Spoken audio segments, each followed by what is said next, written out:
that you can get all the information firsthand. There is a lot of information in store for you. And towards the end of the workshop, you will be requested to complete a survey to confirm your attendance. So please complete that survey, because that's the only proof that you were present in this workshop. Remember, attending this workshop is compulsory, and therefore we need that proof that you were part of this workshop. Ms. Ola? Yes, Ntate Mashishi. We will only be going live now. I think the attendees will hear you from this point onwards. Oh, I was talking to myself. To the colleagues inside, yes. Okay, thank you. Cheers. Sure.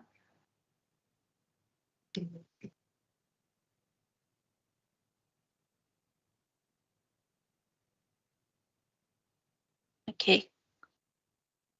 Good morning, interns and tutors, and welcome to the first workshop of intern and tutors for 2024. We are happy to have you here today, and we would like to congratulate our interns for completing their BPharm degree, and also to welcome them as interns or to the workplace. There are a few notes that we want to make before we start with our presentation. The first one is that for you to ask questions, please use the question and answer function on Teams or the comment section if you are joining using YouTube. We're not going to allow anybody to ask a question via the microphone. Secondly, note that the session is scheduled for 3 hours, and we encourage you to stay with us until the end so that you can get all the information firsthand. There is a lot of information in store that we want to share with you. And towards the end of the workshop, you will be requested to complete a survey to confirm your attendance. Please make sure that you complete the survey, because that is the only proof that you were here. And remember, we need that proof since attending this workshop is compulsory. The workshop slides will be available on the website after the second workshop, which will be facilitated on the 13th of February, 2024. So you are all welcome, and we apologize for the delays. We had some few technical errors, but now we are good to go.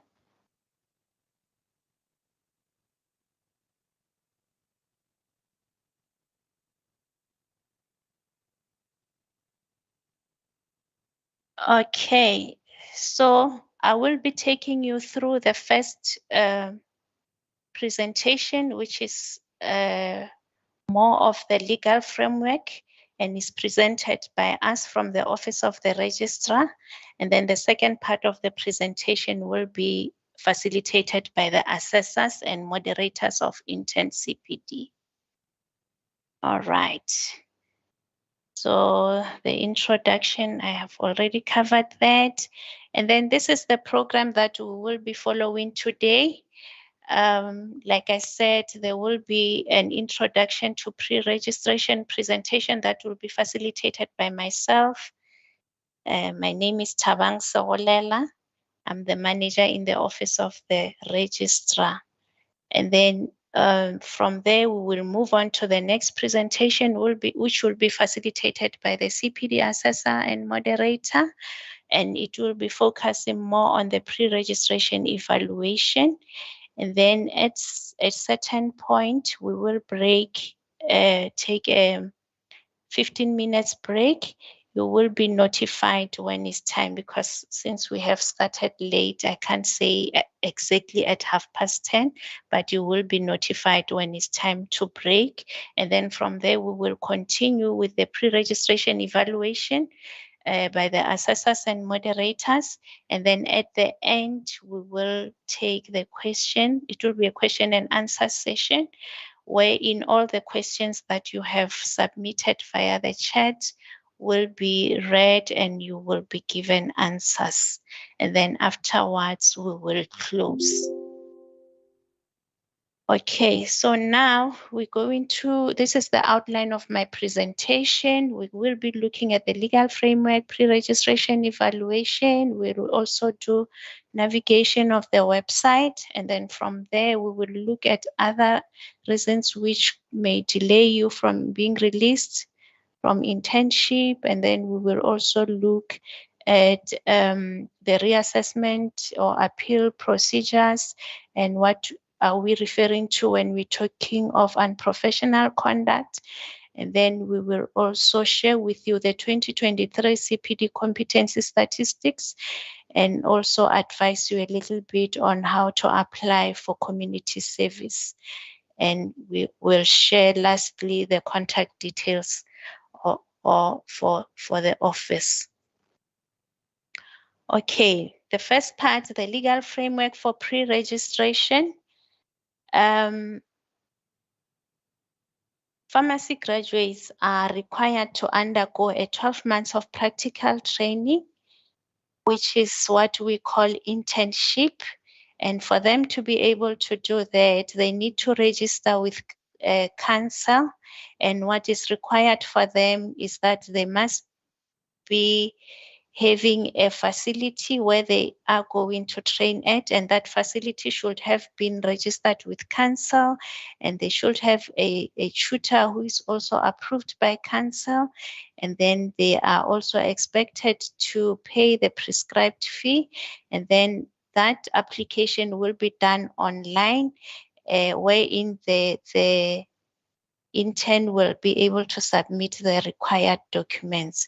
And once that is done, they will be able to be registered as interns.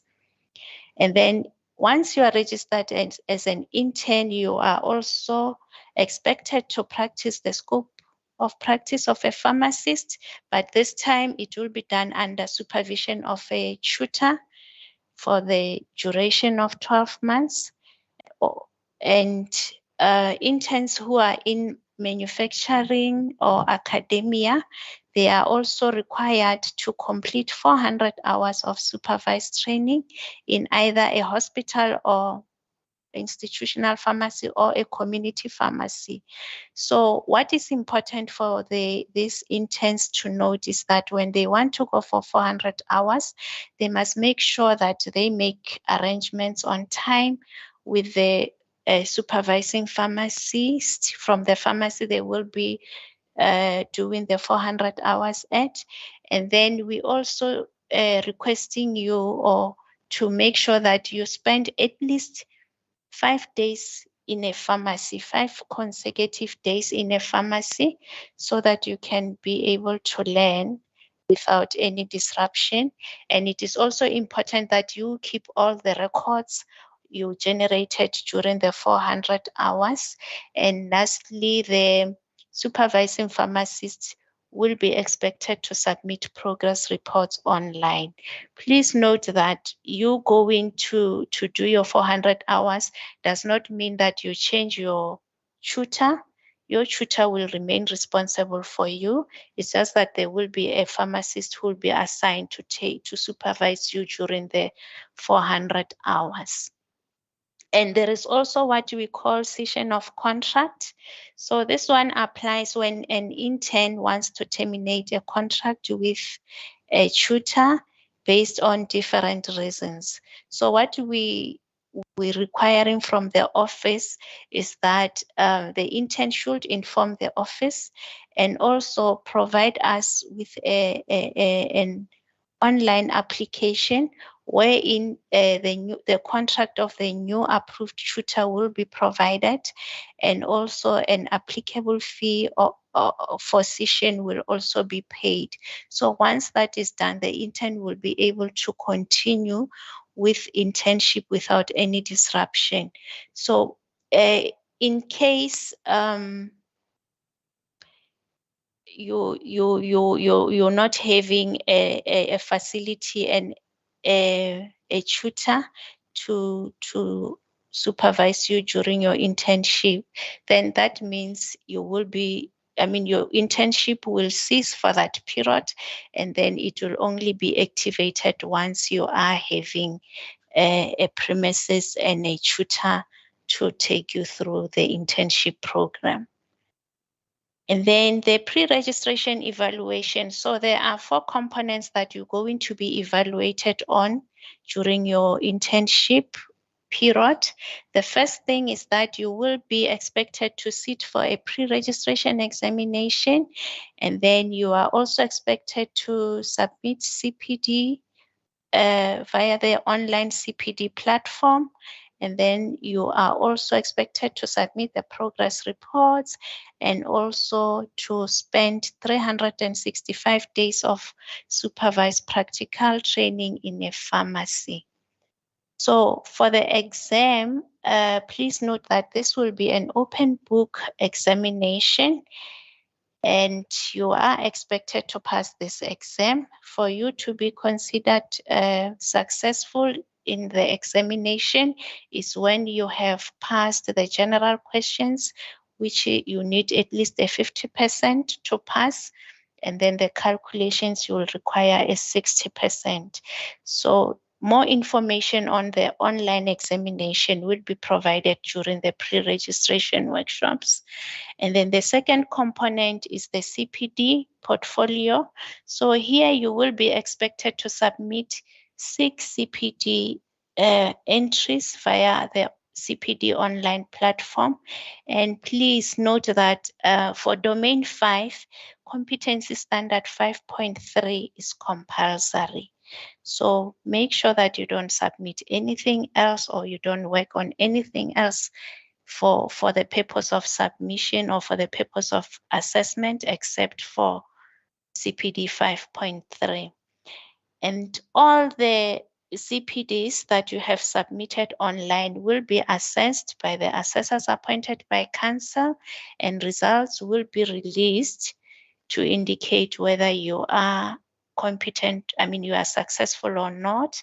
So there is a schedule that is published in your manual, which will indicate when will the results be released. So please make sure that you observe the submission deadlines, because whenever you miss the deadlines, that CPD you have submitted after will be submitted with the next on the next CPD release cycle. And then it is also important to note that all CPDs that were not, or that were unsuccessful, should be resubmitted for assessment, and just make sure that you address all the comments from the assessors. So more information on how that should be done will be provided when the assessors are taking you through. And then please note that for you to be deemed competent in CPD, you should have succeeded in all 6 CPD entries. And then when we come to the progress reports, institutional and community interns who are based in those sectors are expected to submit 7 progress reports, while those who are in manufacturing are expected to submit 9 progress reports and a declaration of 400 hours. And then those in academia, they must submit 3 progress reports and declaration of 400 hours and prove that they have achieved the master's qualification and the favorable progress reports from the tutor. So all these requirements are provided in the manual. You just have to go through your manual and familiarize yourself with all these requirements that you are expected to meet in order to be successful. And then this is a CPD submission deadline, which is also available in your manual. So please make sure that you familiarize yourself with all those submission deadlines. The first column is providing the dates on which you are expected to submit your CPD entries for assessment. for verification. And then the second column is indicating the date on which your tutor needs to submit your CPD entries for assessment. That is all CPD entries which would have been verified by these dates should then be submitted for assessment by the assessors. And then the last column provides the dates on which SAPC will release your CPD results. So please make sure that you understand that table and you don't miss any of those deadlines. And then what is important for you to note is what is highlighted in red there.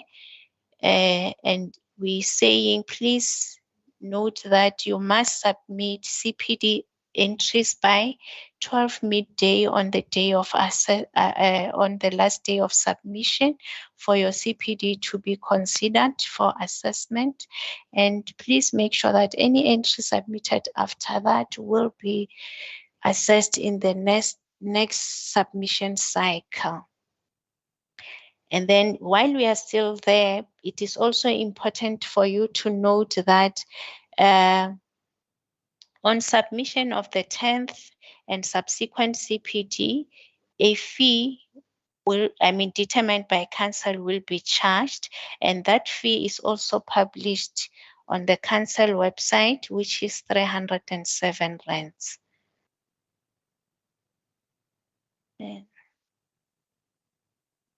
Okay, and then the next slide, this is more on the CPD feedback workshops.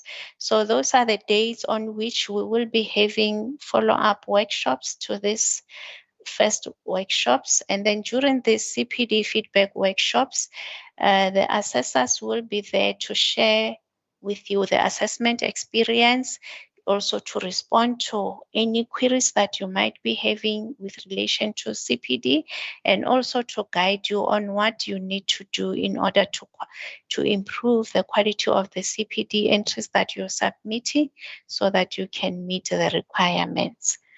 And then here there are the exam dates. Like I said, there will be a workshop by pre-registration unit wherein they will be giving you more information on the pre-registration examinations.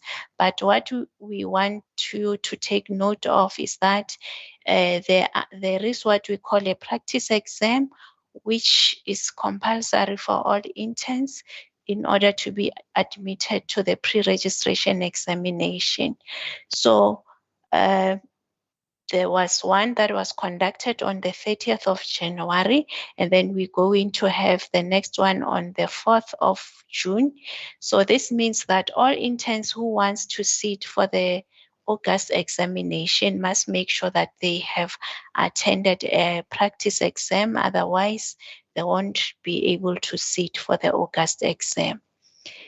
And also it's important also to note that these dates are subject to change, but in case there are any other changes, you will be notified. And also please keep on referring to our website, which is provided there.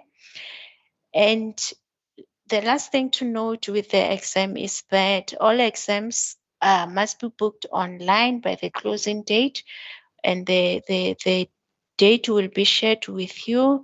And then in case you miss the to book by the closing date, you'll still have an opportunity to book, but this time you will be charged a late booking fee, and that will close 14 days before the exams. So all this information is provided in the manual. Please make sure that you also familiarize yourself with all those exam requirements. And then still on the exam, there are other requirements. I will focus more on the CPD requirements. Interns who are on their 6 month of internship will be allowed to sit for the exam, provided that they have submitted 6 CPD entries online and they are competent in at least 3 entries, and they have also completed the required practice exam. I'm sorry, they have completed, yes, the practice exam, and the tutor have submitted the required progress reports. And then interns who are on their 9th month of internship are required to be successful in all 6 CPD entries and have completed the practice examination, and their tutors should have submitted the required progress reports, which are 4 by that time. And then interns who will be reattempting the examination are required to be successful in all 6 CPD entries, and they should have submitted the required progress reports. And then it's important to note that no exam fee will be charged on your first and your second attempt. A fee will be charged on the third and subsequent attempt. And also note that the tutors will have access to intern overall results. Okay, and then now we're moving on to the SAPC website. So this is the website which you must always make sure that you visit in order to make sure that you don't miss any information. And then that on top there, that's the address for council. And then we also showing there that once you are on our website, when you click under registered person, you can select the option of an intern. Then it will bring you to this page wherein you will be able to access the manual. You just click on the tab here, and then when you click on the 2024 intern and tutor manual, you will be able to download the manual that you are going to use throughout your internship. So please make sure that you familiarize yourself with this page, and you also download the manual so that it's always available whenever you need to use it. And then when you want to log into the secure site, you can click here, or you can also click on the tab on top there. Then that will allow you to access the secure site. And then once you are on your secure site, this will be your landing page. And then this page will give you all the information that you need to know. But for the purpose of CPD, you will click on the tab there on the left that is written CPD, the tab next to dashboard.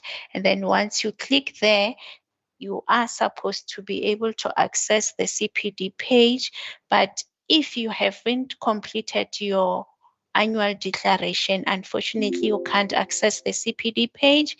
Instead, the system will request you to complete your annual declaration first. And once that is done, you'll be able to access the CPD page. So you can just click where it's saying go to annual declaration. And then once you have clicked that, it will bring you to this page wherein you're going to declare yourself as a practicing, because all the interns are practicing. But if maybe for some reasons you want to stop practicing, you can also come on this site.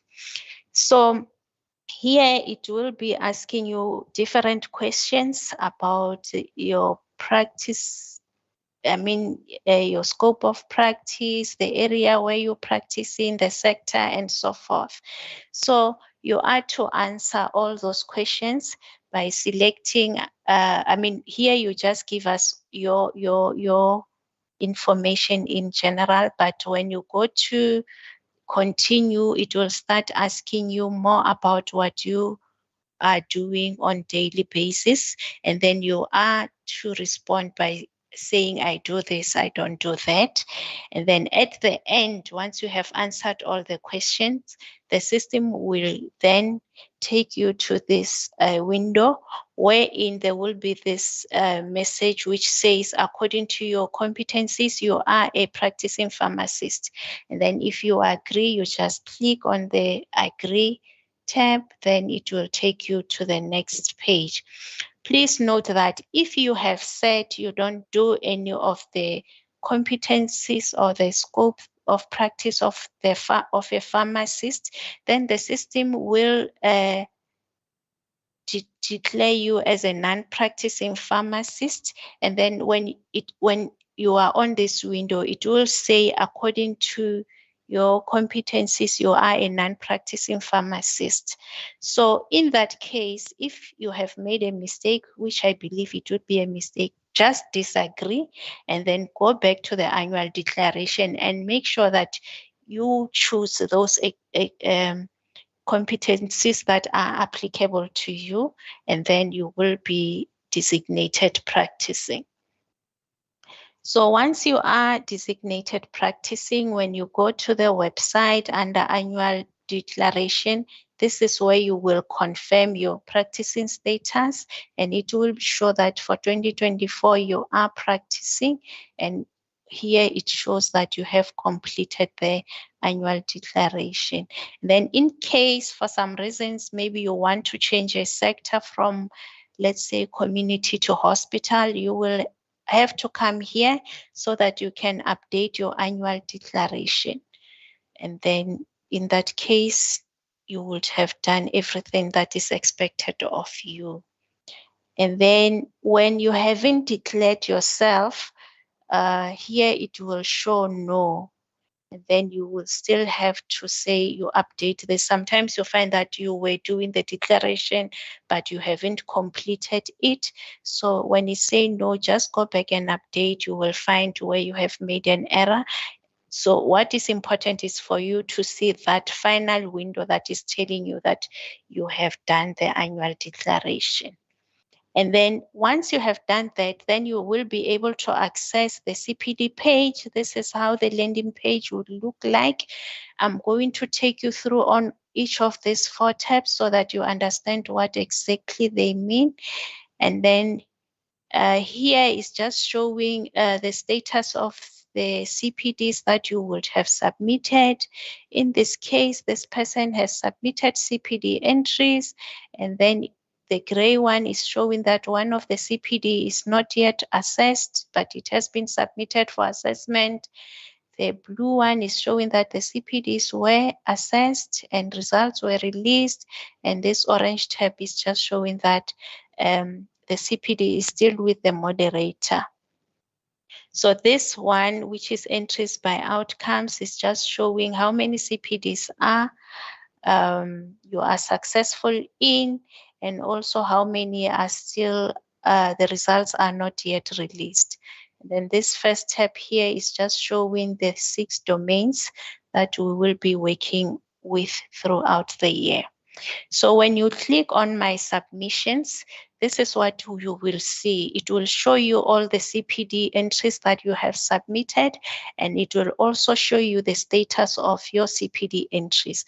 So whenever it's saying submitted for compliance, it means your CPD has been assessed and is waiting for results to be released, or the results were released and you were successful. And when the status is saying awaiting submission, it simply means that your CPD was assessed and you were unsuccessful, and now you must look at the assessor's comment and resubmit your CPD to your tutor for verification, and it will follow the process that I've already outlined. And then the next tab was the CPD cycle. So when you click on that tab, it will show you this 4-step cycle, which you will be following when you're submitting your CPD entries. So this will be explained in details by in the next presentation. But I just wanted you to know where can you find this information on the website. And then under domains and competency tab, when you click on it, you will be able to access all these domains. And then when you click on a particular domain, it will take you, it will show you the competencies under that domain. So all this information you need for you to prepare yourself to start submitting your CPD, or for you to be able to choose the correct competencies according to your the nature of work that you are doing. Then when you want to start submitting your CPD activities, on the left side of the menu that I showed you where it has the CPDs, there will be a reflection. So when you click on reflection, it will bring you to this page wherein you will start by to provide information on your learning need and all those that is required for you as an intern. So for you to start the submission process, just click on reflection and follow the instructions that are in there. And then when we releasing intern CPD results, so there are only two options. It's either you are successful or unsuccessful.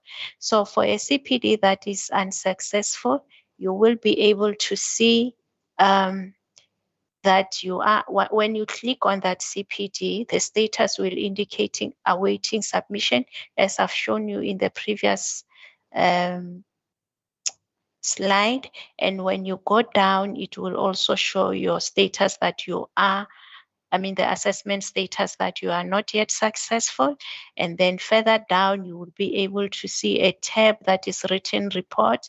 When you click on that tab, you will be able to access the comments from your assessor indicating on what needs to be done for you to be successful on that particular CPD. And then on the successful CPD entry, so it will show under assessment status that you are successful, and there is still a report from the assessor. Please make sure that you open that report, because as much as you are successful, maybe there are things that your assessors wanted to make you aware of. And then that's how you will access your results. And then okay, I've already touched on this ones. And then here are some of the reasons why your your release from internship may be delayed. So on that CPD submission deadline, there are a number of deadlines that you are going to be allowed to submit your CPD entries. Please note that after the deadline of the 27th November 2024, all entries submitted after that deadline will only, the results will only be released in 2025. So therefore, this will delay your release as an intern. And then not being successful in CPD entries, I've already highlighted all the requirements, not being successful with the pre-registration, incomplete progress reports, and not completing your 365 practical days. So make sure that you address all these requirements during your internship period. And then you must submit your entries to avoid disappointment. Sometimes interns will be calling, trying to negotiate for their CPDs to be prioritized, or for us to release their results. Please note that we are not going to entertain all those appeals. We are only going to work according to the deadlines that we have shared with you, which are also available in the manual. And then intern CPD queries. Here we're just making a request to interns to take responsibility of their CPD related matters and to submit queries on time. Don't wait until it's too late, because that can also delay your release as an intern. And the other important point to note is that you are now professionals and you must start taking responsibility of your things. We're not going to entertain any emails or calls from parents or family members regarding your issues in terms of your internship. Everything it should be from you, because according to us, you are the one who's registered with us. Therefore, we cannot entertain for people who are also not registered as interns in that case. So make sure that you take care of yourself and responsibility at the same time. And then CPD reassessment, appeals, and intern and assessor consultation procedures. These procedures are provided on page 41 of your manual. Please make sure that you familiarize yourself with these procedures. Here, we're just indicating that you can apply for a assessment of a CPD entry if you are not really happy with the assessor's comments, but that is done with a fee that is non-refundable. And in that case, you're going to submit a request to the office. And then once you have provided everything that is required, the office will require 14 days to look into your matter and to assign your entry for with an assessor.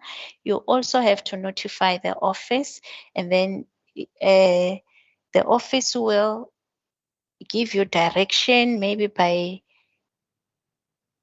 giving you the assessor's email, which after they have made the assessor aware that you need assistance, and then you can engage with the assessor. Please make sure that that email should be used for that purpose and nothing else, because we had cases of interns using the emails for other thing else, which were not acceptable. So make sure that you use that contacts for that purpose only. And you must make sure that you communicate with your assessors within the time that you have agreed on, and not in the middle of the night and so forth. And then unprofessional conduct. There are some actions that we consider as unprofessional from the office, and we really want you to be aware of, such as pressurizing an assessor to mark your CPD entries. Please make sure that all communications with assessors must be done via the office, and you are not allowed to pressurize any assessor or threaten them to mark your CPD, or threaten anybody to make you successful while you are not. And please note that plagiarizing or copying from the previous intern CPD entries, or even the current ones, is also considered as an unprofessional conduct. And for all these activities, you will be referred to professional conduct for disciplinary. So we don't want you to be exposed to that, because it's not a good process, and we encouraging you to avoid that. And then while we are still on plagiarism, please note that we will be introducing a plagiarism or similarity detection system sometimes during the year. You will be notified, and that system will also be assisting the office to assess if you are not busy with their CPDs last year. And then out of the 1,146 interns, 790 of these interns managed to be successful in all 6 CPDs, and this accounts for only 69%. And 356 of these interns are still not yet competent or successful in 6 CPDs, and this account for 31%. So we are giving you these statistics just to encourage you to make sure that you assign enough time for your CPDs, because there's no shortcut. You have to be successful in order for us to release you. So we are really making an appeal to you to take CPD seriously, and make sure that you don't wait until late. You better start now, so that you have enough time even to do the resubmission in case you are not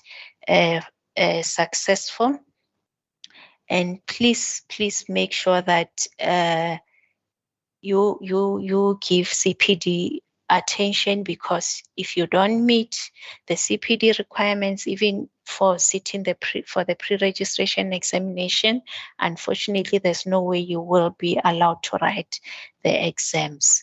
So we are really asking you to pay attention to your CPDs.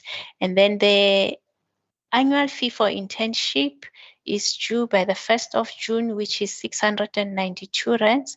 Some interns have already paid this annual fee when they were doing their registration. So in case you have already paid it with your registration fee, then this does not apply to you. And then please note that internship is a period of 12 months. I think you are already aware of that. And then in case you're struggling to finish it within that period, then you will have to ask your employer to extend your contract, or else go find another tutor and facility wherein you can continue with your internship. And then I've already mentioned that intern progress report is also shared with your employer, your tutor, and the Department of Health. For the Department of Health, we're sharing this information with them, since, well, they are responsible for your placement for community service. So that is the reason why we're also making your progress available to them. And then applying for community service, there is the website, but please note that this process is facilitated by the Department of Health. There is a unit that is called ICSP that is responsible for your placement, and they are the ones who will communicate with you on what you need to do in terms of placement for community service. And then when you want to contact the office, please submit a request, and then you will be requested to provide your PIN number, and then what kind of assistance are you looking for. If you are an intern and you need to assistance with your CPD, you will just choose those options, and then you will just write your query there, and then it will come into the office and we will be able to assist you. And then there is also an email address that you can use. I'm sorry, yeah, that is interns@sapc.za.org. So here you will be able also to submit your query, and it will reach the office. And please note that the office hours is 8 in the morning until 4:30 in the afternoon. We don't work on weekends. We are also only open on Monday to Friday. And then the contact center is from 9 to 4 o'clock in the afternoon, Monday to Friday. And then also there is the SAPC customer care line that you can also use when you want to reach the office. And then the email I've already, for customer care is also provided there. And then this brings us to the end of my presentation, and the questions will be attended to at the end of the second presentation. And thank you so much. I will hand over to the next presenter.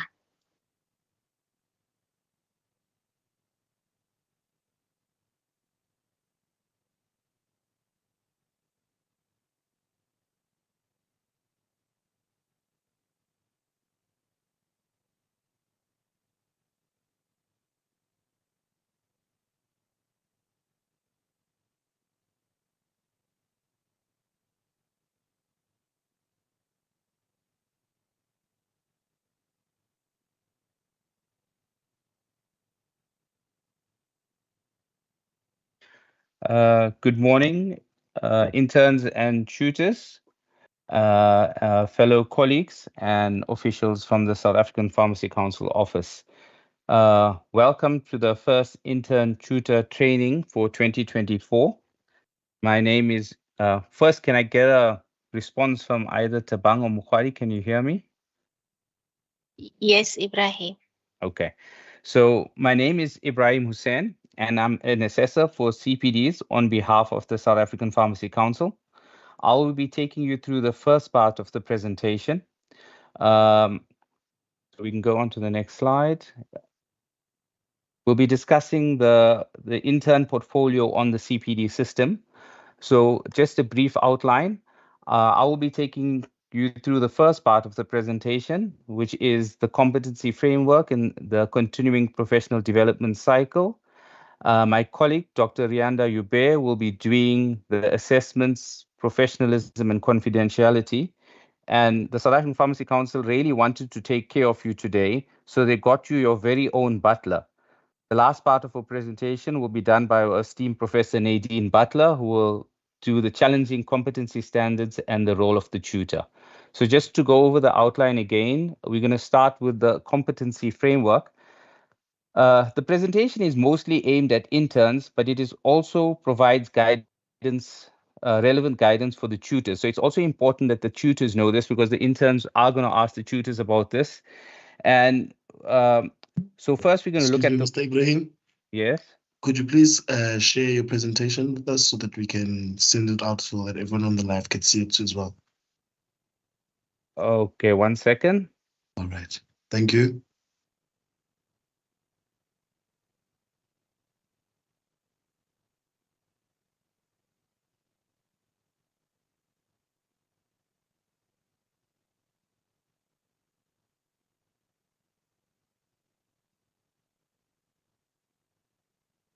Can you see it now? Thank you very much, sir. If you could just put it in the slideshow, and then we could continue. Okay, can we see it now? Yes, thank you. Okay. All right, so let's go back to the outline.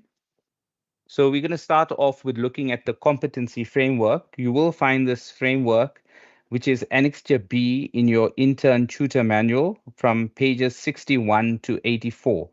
If you have this annexure in front of you during the presentation, that will be very beneficial for you, because we'll be referring to this framework quite often. Okay, so firstly, we will look at the competency framework. How do we select a domain? How do we select a competency standard? The next thing we will look at is continuing professional development. The CPD cycle, we'll look at the assessment criteria. How are we going to mark this? Because interns has to be competent, and so we have to mark it against the criteria. Then we'll be looking at evidence. And again, here, certain things will be reiterated and presented again, and it's not in any way to try to bore you, but it is to try to emphasize the importance of what we're trying to get across here. Then we will go through an example of a CPD, and the next thing we will do is the assessments itself. What type of feedback can you expect from the assessor? How does the reassessment work? Then we will talk about professionalism, how to be professional while submitting your CPD. We'll talk about confidentiality requirements, because we're dealing with patient records. And then you're not the first interns to be doing CPDs, so we will share with you the pitfalls for other interns so that maybe you can avoid those pitfalls. So we'll be talking to you about challenging competency standards from the past, where other interns found it difficult to do certain things. And finally, we'll end with the role of the tutor.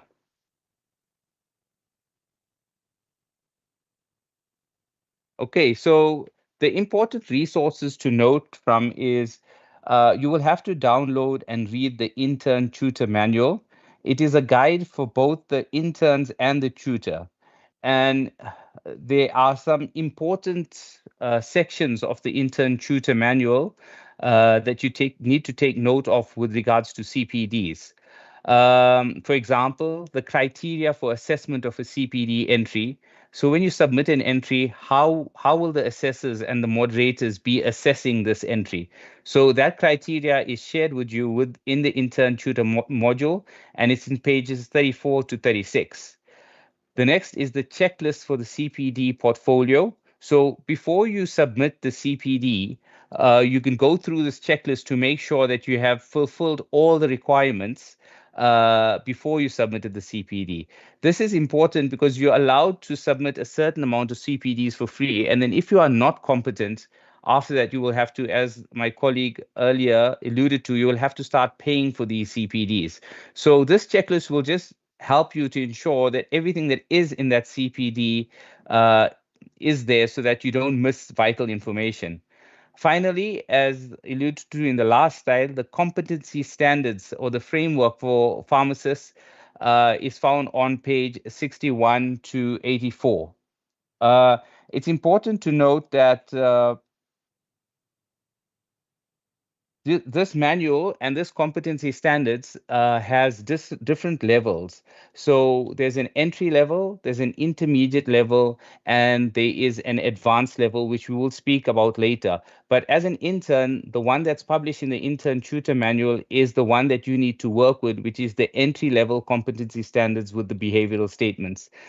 The other resources that will be important to you beside the intern tutor manual would be your tutor and the SCPC website, that you'll be able to get certain policies and documents from that SCPC website.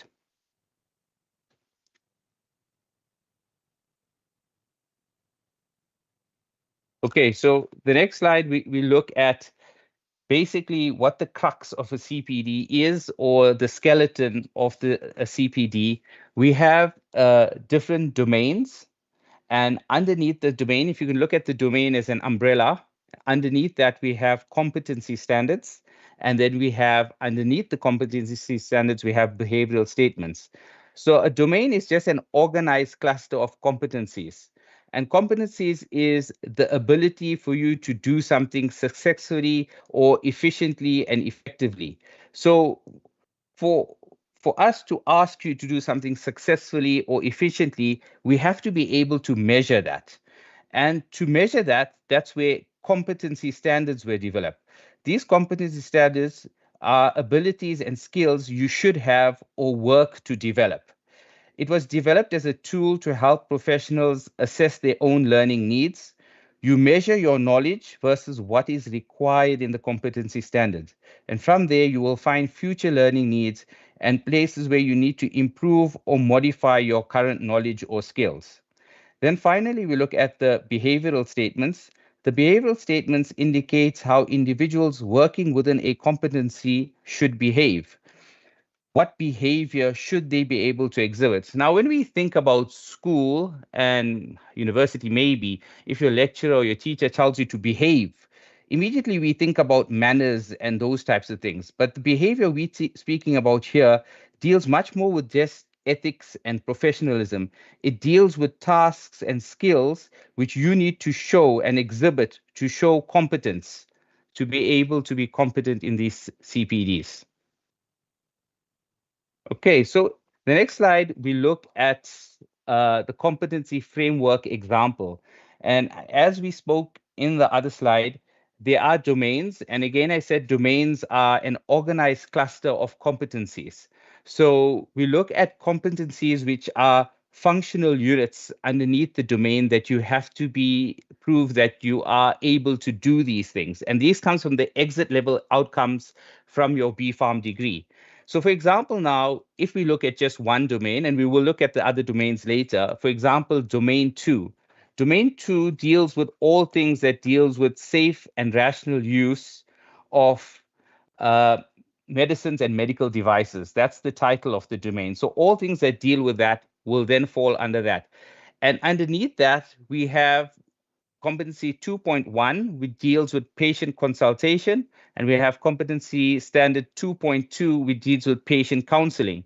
Now you can see it seems similar, consultation and counseling, but when you read the behavioral statements, you'll see how different these two concepts are. The other areas for domain 2, the other competency standards, deals with patient medicine review and management, 2.4 medicines and medical device safety, 2.5 therapeutic outcomes monitoring, 2.6 pharmacist-initiated therapy, 2.7 pharmacovigilance, 2.8 clinical trials. So you can see that all of these competency standards deal with safe and rational use of medicine and medical devices, which is what the domain is. Now, underneath each competency standards, the behavioral statements are there. And each competency standards have a different amount of behavioral statements. So if you can have a look at the competency framework, and if you look at the domain, and then if you look at the different competency standards, underneath each of those competency standards are behavioral statements. So for 2.1, you'll see that there is behavioral statement A, B, C, D, E, F, G, and H. On competency standard 2.2, you will see that there's behavioral statements A, B, C, D, E, F, G, H, and I. So the different competency standards will have different amount of behavioral statements. So you could have a competency standard with just one behavioral statement. You could have one with 2 or 3. You could have one with as many as 7 to 9 behavioral statements. Here I want to urge the interns that it's not an obvious fact that if you do a competency standard with just one behavioral statement, that you will have to do less work, and because it's just one behavioral statement. It might be one behavioral statement, but it might need several activities for you to prove competence for that behavioral statement. So it's very, very important that you read the competency standard, and you read each behavioral statement, and you ask yourself, will I be able to complete this behavioral statement? Will I be able to have evidence for this behavioral statement? And we'll speak about evidence a little bit later, but I just wanted to allude to that as we go to the behavioral statements, that there are different competency standards within a domain. You have to read those competency standards. And then there are behavioral statements associated with those competency standards. And those behavioral statements will have to be completed by the interns. So you have to read the competency standard and the behavioral statements carefully. Okay, so let's move on to the domains. So there are 6 different domains, and we said that domains are organized clusters of competencies, those functional units, as we discussed 2.1 to 2.8 with regards to domain 2. But just speaking about the 6 domains, they were developed for the South African context, and they were developed keeping all practice settings in mind. So the council did not just look at one practice setting, they looked at all the practice settings, retail, community pharmacy, hospital pharmacy, institutional pharmacy, manufacturing pharmacy, academia. All the different sectors were taken into consideration. And there are competency standards within these domains for all sectors of pharmacy.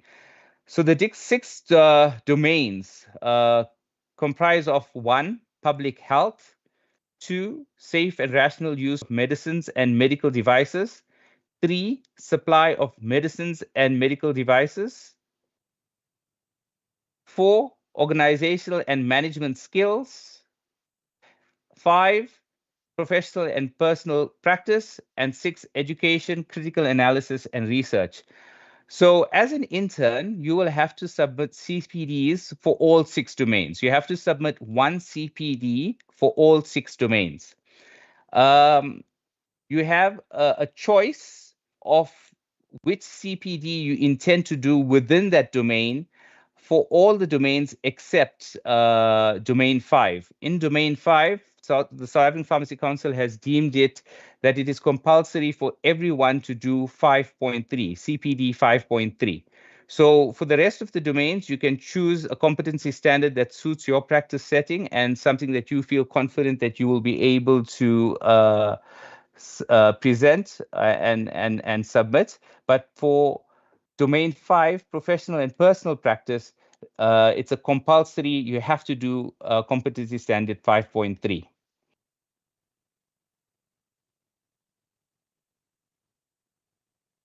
Okay, so let's take a little bit of time. If you do have Annexure B in front of you, And you can open up to Annexure B, which is page, I think it is page 61 of your manual.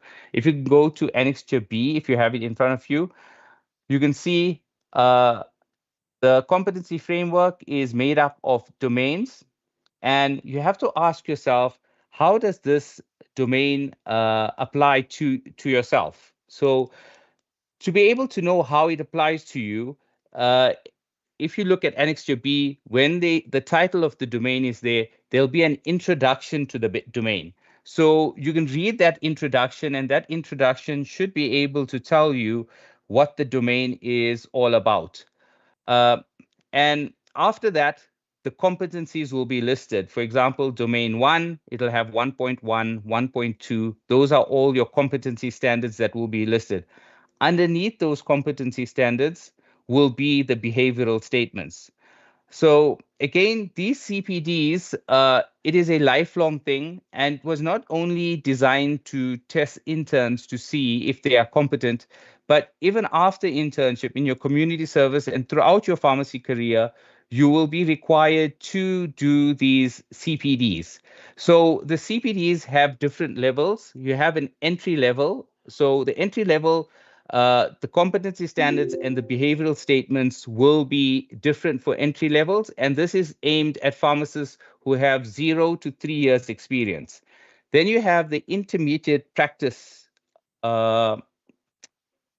group, and that group is pharmacists between 3 years and 7 years practice will have competency standards and different behavioral statements.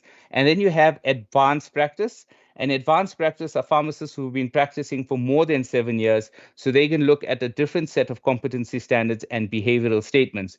So you can see that this competency framework is not just for interns, it's for all pharmacists and throughout your pharmacy career.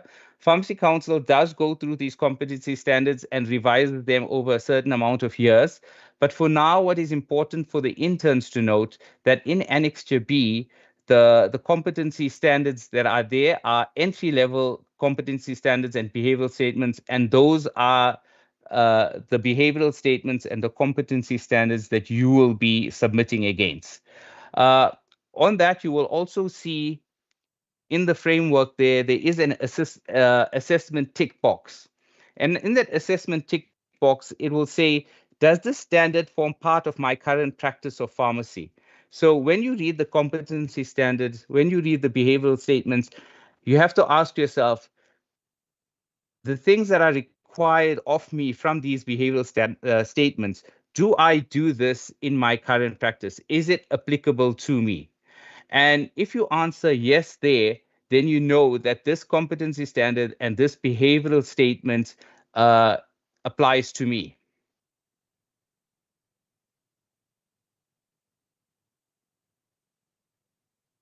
Okay, so having looked at what I just said, we'll look at an example of domain 2, safe and rational use of medicine and medical devices. And from domain 2, we're looking at one competency standard, which is 2.6, pharmacist-initiated therapy. And it says clearly there, a person who achieved this standard is able to demonstrate the following behaviors. So underneath that competency standard, and the title is pharmacist-initiated therapy, you then have to read the behavioral statements. Assessing and treating a patient based on objective and subjective signs and symptoms as guided by relevant legislation and within the scope of practice. B, discussing the use of appropriate medicines and obtaining consensus from the patient, taking into account patient preferences, allergies, and medical history. C, documenting any intervention, including medicine supply, according to current legislative requirements.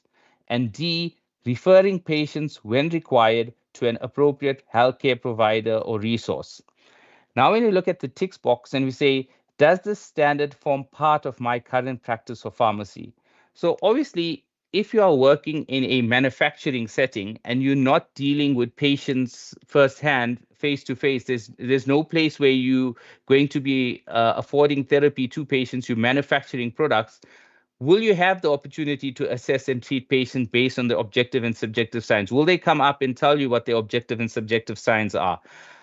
Will you be able to discuss appropriate medicines with them? Would you be able to document any intervention? So in a manufacturing setting, obviously you will not be able to do pharmacist-initiated therapy. But in a retail or community pharmacy where patients do walk in and do speak to you about this you can see will be obviously naturally more suited to a community or retail pharmacy environment. Again, you might have a private hospital pharmacy where you have your inpatients and your private hospital pharmacy section, and they might have a retail section where you do see walk-in patients and where you do afford them the opportunity to have pharmacist-initiated therapy. In that setting, then you would probably be able to, as opposed to a public health setting where you only dispense medication from prescriptions written by prescribers, and patients cannot walk up to this dispensing window and then you afford them pharmacist-initiated therapy. They have to see the doctor first and he has to prescribe the medication. Then obviously in that practice environment, you will not be able to provide PIT. So you have to ask yourself, can you do it in my practice setting? And is it applicable? And again here, generally in life, I mean, we're always told to think out of the box, be creative. But for CPDs, I urge interns to just stay inside the box. Stay inside the box until you have been delivered outside your internship, then you can open the box and move out of the box. If you try to, we have to almost think that we in the flat earth society, and the world is not a sphere and it's not joyed. And if we think too laterally, we might fall off the earth. So basically what I'm trying to say with that is you must try to satisfy the behavioral statements. You can't say that I advised a colleague who advised someone else who then ultimately advised the patient. You have to advise the patient yourself. So it has to be firmly and squarely what this behavioral statement is saying, and you have to be able to try to satisfy this behavioral statement. If you're thinking, I am satisfying this behavioral statement in a roundabout way, then you might pick up issues when it comes to assessment time, when the assessor says, are you really satisfying this behavioral statement? Is this competency standard for you? Is it suited to your practice environment? So when you look at the competency standards, when you look at the behavioral statements, look at it and reflect and say to yourself, do I do this in my practice setting? Can I achieve this? And that's what this tick box helps you to do. And remember, you have to, we will go through this again. And this is where I said that there's certain information that might be reiterated to you because of the importance. For you to be successful for CPD, you have to satisfy 75% of the behavioral statements. So if you look at this particular example, there is 4 behavioral statements. So for you to be successful, you have to satisfy 3 of the 4. If you satisfy 2, that's only 50%. And so therefore you will not be competent. So if you read the behavioral statements and if you feel, hey, you know what, I can do A, I can't do B, I can do C, I may be able to do D. Already you have 2 behavioral statements that you're not solid on. And so therefore, if the assessor feels you haven't satisfied those behavioral statements, you will be not yet competent because you have not satisfied 75% of the behavioral statements. So don't just read 1 or 2 behavioral statements if your competency standards has 7 or 8 behavioral statements, or even if it has 2 or 3 behavioral statements. To get 75%, you will have to do all 3 behavioral statements. So you have to read them and you have to be confident that you will be able to satisfy all the behavioral statements, or if there's more behavioral statements, at least 75% of those behavioral statements. So you can't just choose a behavioral statement and satisfy that. So this is very important for you to get a gravity in terms of how the competency standards is set out and how the behavioral statements are written, and how you need to look at this to say, can I be able to achieve this competency standards? Will I be able to satisfy these behavioral statements? Okay, so we look at the structure of the competency standards, and you're going to ask yourself, the question is, can I do this domain, or how do I know what this domain is all about, And so first you will read the title. So you ask yourself, does this domain apply to me? So you read the title of the domain, and the title will say, for example, this domain is domain 2. This domain applies to all pharmacists who play a role in ensuring the safe and rational use of medicines to improve patient health outcomes. Okay, so all interns are supposed to do all domains. So if you do work in an academic environment and you're not able to do something, you are supposed to spend certain hours in a different work environment. And that's where you will have an opportunity to then maybe do this domain. Okay, so you read the domain, the heading of the domain, and then if you read the introduction, it will explain to you exactly what this domain is about. And as I said, these domains were crafted looking at certain aspects of pharmacy, and we looked at the functional units, which is the competency standards, which was got from your exit level outcomes. And we group these competency standards and say, all of these belong to domain 1, public health. All of these belong to domain 2, safe and rational use of medicines and medical devices. So they are structured with those functional units in mind. So you will read the introduction and it will tell you what the domain is all about. Then after that, you will read the competencies. So those functional units. So for example, for domain 2 again, you will read 2.1 patient consultation. Then you will read the behavioral statements for patient consultation. What is the behavioral statements? What would I have to do to be able to satisfy this competency standard? Do I do this in my practice setting? 2.2 deals with patient counseling. 2.3, patient medicine review and management. 2.4, medicine and medical device safety. 2.5, therapeutic outcome monitoring. 2.6, pharmacist-initiated therapy. 2.7, pharmacovigilance. And 2.8, clinical trials. So at the bottom there is just an example of, again, we went through the pharmacist-initiated therapy. And if you're reading 2.6, you read that. And then you will read the behavioral statements, which is A, B, C, and D. After reading the behavioral statements, after reading the introduction, after reading the competency standards, you then have to ask yourself, does this standard form part of my current practice of pharmacy? Is this what I am doing in the pharmacy? Will I be able to attempt the CPD? Will I be able to have evidence to show that I applied these behavioral statements and I would be able to be competent in this particular CPD or this competency standard? If it does not apply to you, you then have to look at the next competency standard and you need to read the behavioral statements and go through the same process again to ask yourself, does this apply to me? Will I be able to show that I am competent in these behavioral statements? So just to familiarize yourself with, when you go into a domain, when you go into Annexure B, this is what you will see. You will see the domain. You will read the introduction to get some sort of background to say, okay, what is this domain about? After knowing what this domain is about, you will go through each competency standard. And when you go through the competency standards, you will read the behavioral statements. When you read the behavioral statements, you will ask yourself the question is, do I do this in my practice setting? Can I be able to achieve this? And again, I want to urge you, stay within the box. Not I can possibly achieve it. You have to be able to answer yourself, say, I definitely can achieve this. I do this. I will be able to have some sort of evidence to show that I did this activity.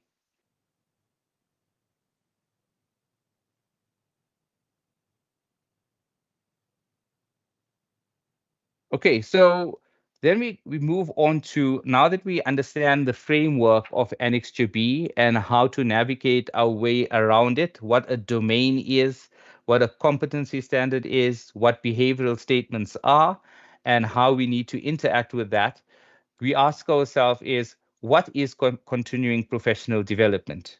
Okay, so continuing professional development is there for not only interns, but throughout our pharmacy career.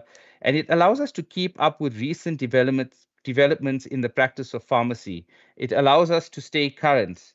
It allows us to maintain and enhance our competence throughout our pharmacy professional careers. And once again, I want to say that it's a lifelong activity for all pharmacists. It's not just for interns. So you will be doing CPDs as long as you remain a practicing pharmacist. You will be doing CPDs every single year. The difference is in your internship year, you will be assessed on these CPDs, and so therefore you have to be competent. But again, I want to say that it's not a standalone thing. It's not a once-off thing that you do in your internship year and then you don't do it ever again. You're going to be doing continuing professional development throughout your pharmacy career.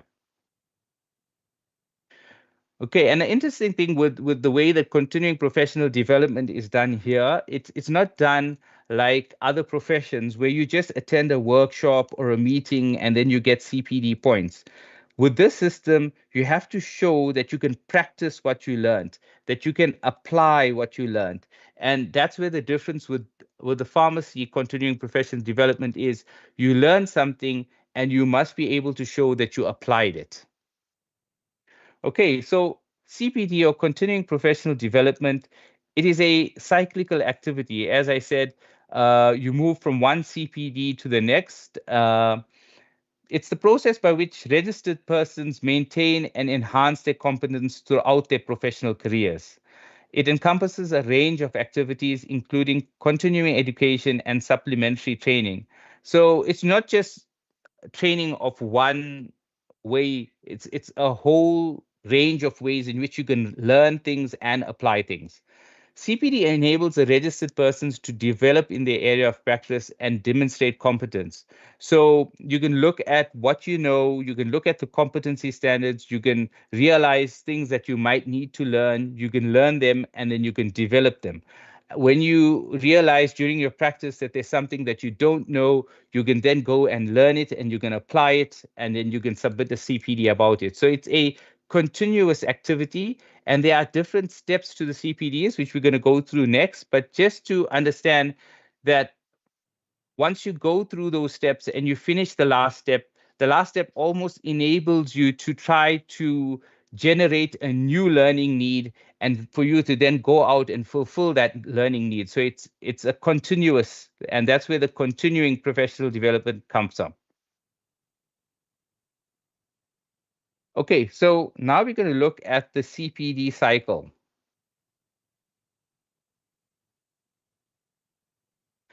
Okay, so the CPD cycle starts with reflection. Then there's a section called planning. Then there's a section called implementation. And then there's a section called evaluation. So you will be going through each one of these sections, and you will be submitting for each one of these sections, and you will be assessed for each one of these sections. We'll go through each one of these sections in detail, but just for you to understand that there's 4 steps in the CPD cycle. It starts with reflection on your practice, starts with a planning, it goes then to a planning section, an implementation section where you actually conduct the CPD, and then you evaluate what you've learned and what you've did. Okay, so because you are interns, you're going to be assessed on your CPDs. And so you need to know how you're going to be assessed on these CPDs. So they're done mostly on a scale of 0 to 3, where 0 means you have not yet met the criteria. A mark of 1 normally means that you have partially met the criteria. A mark of 2 means that you have met the criteria. And a mark of 3 means you fully met the criteria. Now, to earn all 3 marks, all the requirements must be met, okay? And the requirements you will find on the assessment criteria, and there are assessment criteria for each of the 4 phases, the reflection, planning, implementation, and evaluation. So there's criteria for all of the 4 phases, as well as criteria for the evidence that you submit. In addition to these criteria for all of these steps, you must also use appropriate professional communication style, free of spelling and grammatical errors.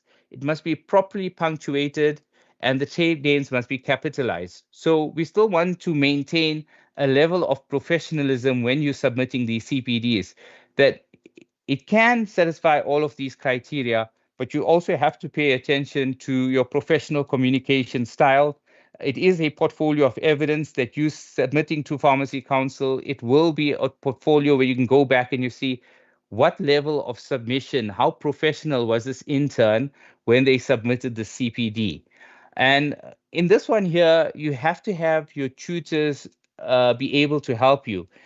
And the thing is, you as an assessor, you can see whether a tutor has read the CPD or not, because the intern is supposed to submit the CPD. The tutor is then supposed to read the CPD, and we'll get to that section later on in the slide. But just to let you know here that the intern submits it, the tutor reads it, and then submits it on the intern's behalf. And sometimes when you open up the CPD, there's obvious spelling errors, obvious grammatical errors. There's sections of the reflection that is repeated, sentences that are repeated. And as an assessor, you ask yourself that if anyone read this, the error is so obvious that it would have to be noted. So from this, with the spelling errors, the grammatical errors, and the punctuation, and all of these things, the sentence structure, you can note whether the tutor did read the CPD or the tutor didn't read the CPD. So remember, you have to be competent in all the criteria, and you must be able to pay attention to professional communication style, and your tutor should be able to help you with this when they read your CPD to say to you, you need to change this or whatever else is wrong with the CPD. The spelling and grammar are not auto-corrected on the system. Like if you work on a Word document or something like that, it's not. When you spell it, it stays the same. So please check everything carefully before submitting. If you submit something like that and the assessor reads it and they're not sure what you're trying to say because of a grammatical error or a spelling error, and they get the wrong idea of what you're trying to portray, it makes it difficult for you to then send out the message that you need to send out to the assessor and for them to understand what you're trying to do with the CPD.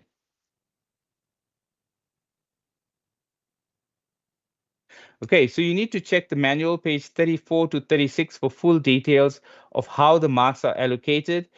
In the 2024 version, this has been updated. So in your current intern tutor manual, this particular assessment criteria has been updated. So please don't look at the 2023 manual, look at your 2024 manual, and you will find the assessment criteria that we're speaking about. We'll go into the assessment criteria in more detail.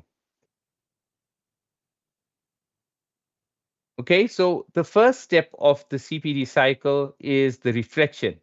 You need to decide firstly on an appropriate learning title. Your learning title should be relevant to what you want to learn. Okay, it is important to don't simply copy the wording of the competency standard. So you're going to read the competency standard. Your title can't be the title of the competency standard. It should be relevant to what you want to learn and what your CPD is about. Verbatim, that means just copying of the wording will mean that that title will be found not yet competent. So you will not be allocated a mark for that because it's a complete copy of the competency standard. It's not really telling us what you as the intern want to do with the CPD. The learning title must be unique and it must describe your case study.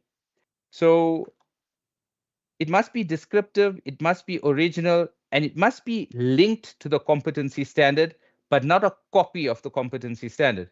And an example of that would be if you look at domain 1.1. If you look at domain 1.1, it deals with promotion of health and wellness. So if your title was promotion of health and wellness to my community, okay, it's very vague and doesn't tell us what you want to do.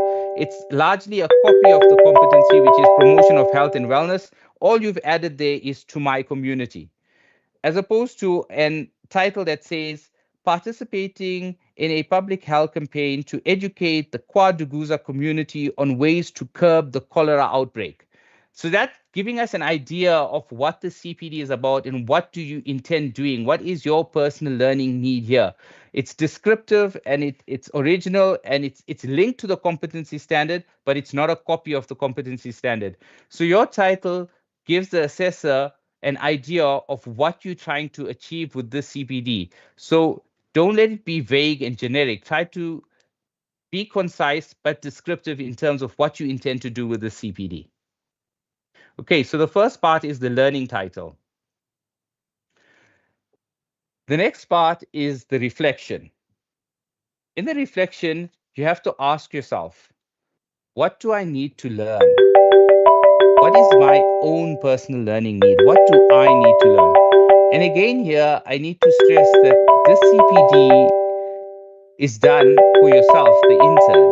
It's what you need to learn, not what does the patient need to learn, what does the tutor need to learn, what do my colleagues need to learn. It's none of their learning needs, it's your learning need. What do I need to learn? Your own learning need. And I can't stress this enough, because in the reflection you will find interns speaking about the public doesn't know this, the community doesn't know this, or my colleague doesn't know this, or whatever, and you're describing the learning need of someone else. But what is your learning need in relation to that? You know, how do I know that's what I need to learn? So basically, what triggered this learning need? How did you come about to know that I need to learn this thing? You know, did a colleague mention something to you and then you realize, hey, I don't know what this is? Did you get a prescription or faced with some kind of task or activity, and then you realize, I don't know how to do this activity? So what was that trigger? What was it that alerted you to the fact that you need to learn something? And what will I do with what I have learned? So after you have learned this, what will you do with it? So what do you hope to achieve after you address this learning need? So once you answer those questions, you can then describe this learning need in your reflection, answering those questions. So you make it a personal reflection. Use the personal pronoun I. I need to learn this. Be careful not to describe the learning need of the patient. As I said, for example, if the learning need of the patient is to learn how to use an asthma pump, say you're counseling the patient's learning need is to how to use an asthma pump. That's the patient's learning need. Your learning need is to how to provide counseling. So you should focus on your learning need, which is the provision of counseling. The learning need of the patient is how to use the asthma pump. So then if you in your reflection starts describing how you need to learn how to use the asthma pump and you don't know how to use the asthma pump, is your learning need the provision of counseling, or is your learning need how to use an asthma pump? Because if your learning need is how to use an asthma pump, can you counsel a patient on how to use the asthma pump if you don't know how to use it yourself? So for example, now, if I'm presenting this presentation, and if my learning need is how to learn what a domain is, what a competency standard is, what a behavioral statement is, I don't think that you would be appreciative of the presentation when, as I'm presenting to you, it seems I'm learning more than I'm trying to teach you. So you get the notion of you look like you're learning while you're teaching, you know. And so for you to teach or be able to impart knowledge, you should have that knowledge first. And so your reflection shouldn't be full of the patient's learning need and how you're going to learn about what an asthma pump is and how to use an asthma pump. Your direction should be what I need to learn, and I need to provide effective counseling. What are the steps to provide effective counseling? And just learning about what you're going to counsel about is only one aspect in terms of how to provide effective counseling. So be very careful not to describe the learning need of the patient. Make it about yourself, make it your personal learning need, and you must be able to describe that learning need. And that, importantly, the learning need must be related to the selected outcome. So for example, now, if now you discovered your learning need is about learning about the asthma pump, and all you need to know is know how to use this asthma pump, and if you choose Competency Standard 2.2, which deals with counseling, and if you read the behavioral statements for Standard 2.2, and there are 8 different behavioral statements there, you know, will you be able to satisfy that with just learning what an asthma pump is? And that in that way, we say that the learning need is not related to your selected outcome. Your selected outcome deals with patient counseling. There's different areas and focus points on patient counseling, and your learning need is just to learn how to use an asthma pump. So your learning need is not related to the selected outcome. So you have to make sure that whatever your personal learning need is, you have read the competency standard, you have read the behavioral statements, and that learning need is aligned to your selected competency standard and your selected outcome. Okay, so to go over it again, you have to ask yourselves, what do I need to learn? That's where you develop your own personal learning need. How do I know that's what I need to learn? What triggered this learning need? How did you discover that this was a learning need for you? And lastly, what do you hope to achieve after you address this learning need? You make it personal and you use the personal pronoun, I need to. My personal learning need is. I hope to achieve after addressing this learning need. So the personal pronoun I. Be careful not to describe the learning need of the patient, your colleagues, or your tutor. That can be used as a trigger, but not for the whole of the reflection. The learning need must be related to the selected outcome. Okay, so if we have a look at the criteria,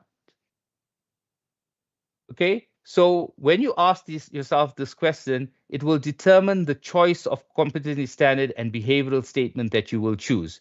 You have your personal learning need. After asking yourself these questions, you will then go and consult the domains and the competency standards and the behavioral statements, and you will see, okay, where does my personal learning need align with regards to the competency standards, the behavioral statements? Which competency standard and behavioral statements best suits my personal learning need? And it has to be aligned. And as I said again, here, try to stay firmly in the box, no out of the box thinking, and say, when you start saying to yourself, it could possibly, and that's when you're going to find it hard to find evidence. You're going to be stretching the evidence to try to make it apply to an area that it doesn't apply to, and those types of things. And come assessment times, that's where you might become unstuck, where the assessor says, I don't think that this particular activity proves this particular behavioral statement. Okay, so when we look at the assessment criteria for the reflection, we go through then to the title, firstly, because the title will appear in the reflection section of the CPD cycle. And just to reiterate and go over that again, your title, if it is a direct copy or if it's similar to the competency standard or any of the behavioral statements, or the title is not appropriate, you want to do patient counseling and you're talking about something that has nothing to do with patient counseling, it's not appropriate, or if it's not related to the competency standard, then it'll be marked not yet competent. If your title is original, if it is descriptive, it's telling us what you intend to do, and if it is related to the competency standard, then it will be marked as competent. Then we move over to the reflection itself, and I want to start at the bottom to say, let's look at what does it take to get a fully competent criteria. So you have a clear learning need according to the competency standards. So your personal learning need and the competency standards align, and the associated behavioral statements. So your personal learning need, the competency standard, and your behavioral statements all are aligned. You have a trigger scenario. What triggered this learning need? What happened that triggered the learning need? And an indication of what the intern hopes to achieve after completing the competency standard. So if you have all of those aspects, a clear learning need, which is aligned to the competency standard and the behavioral statements, a trigger scenario, and a section there that tells us what you hope to achieve after completing the competency standard, then for that particular section, the reflection section, you will be marked fully competent. If we move up, we see that there's a clear learning need according to the competency standard and associated behaviors and statements. There is a trigger scenario, or there is an indication of what the intern hopes to achieve. So you have either one of the two. You have a clear learning need, you have a trigger scenario, but you don't have an indication of what you hope to achieve, or you have a clear learning need, you have an indication of what you hope to achieve, but you don't have a trigger scenario. So there's an element that's missing out of those three elements there. So for that, you'll be marked competent, but not fully competent because you have missed one of the required criteria. And for you to be partially compliant, which is 1, you just have a general description stating the role of the pharmacist in relation to the competency standard. So you're giving us a whole lot of theory here, but you're not really telling us what your personal learning need is, how you came about to know that this was your personal need, what you hope to achieve. You are describing what is pharmacovigilance, you are defining what is patient counseling. So basically you're teaching us on certain concepts and you're defining concepts and trying to teach us what this thing is. So that's just a general description stating the role of pharmacists in relation to the competency standard. It's not giving us your personal learning need. For that, you will be partially compliant. And 0 is if you have an irrelevant learning need. So we read your reflection, we read your learning need, and we read the competency standard, and we say the learning need is how to, the competency standard deals with how to bake a cake. But this intern is telling us how to tar a road. And we're thinking, how is tarring a road in any way related to baking a cake? You know, so it's irrelevant. You can't match the two together. It's an irrelevant learning need, or the learning need is not linked to the competency standard in any which way and the associated behavioral statements, or it's not the learning need of the intern. You in the whole reflection, you focusing on somebody else's learning need, and you're focusing mainly on the trigger and what alerted you to what you needed to learn from somebody else or whatever else. And remember, your reflection, your planning, your implementation, your evaluation has a certain amount of characters in there. So you have to be concise and you have to be able to state in a very concise and a descriptive way what you intend to do, and you have to be able to satisfy all three of these criteria within that limited amount of characters that you have in that particular section. So if you go in depth explaining one thing, you might not have enough space to be able to satisfy the other two. So you need to be able to read it, write it, and then you need to be able to read it, and then you need to be able to ask yourself the questions. Have I got a trigger scenario, something that triggered this learning need? Have I stated what my personal learning need is? Is my personal learning need aligned to what that competency standard is? Do they talk to each other? Are they congruent? Are they the same? And then you have to ask yourself, have I said what I hope to achieve after addressing this learning need? And if you can see in your reflection text, and if your tutor can see in your reflection text that all three of these things are there, then you can have a high level of confidence to know that, you know what, you are going to be competent for this section.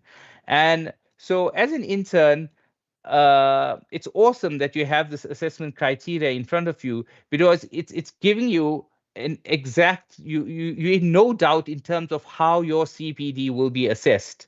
And so therefore, if you can read your reflection, if your tutor can read your reflection, and if you can see that all of these elements are there, then you will be found competent for that section.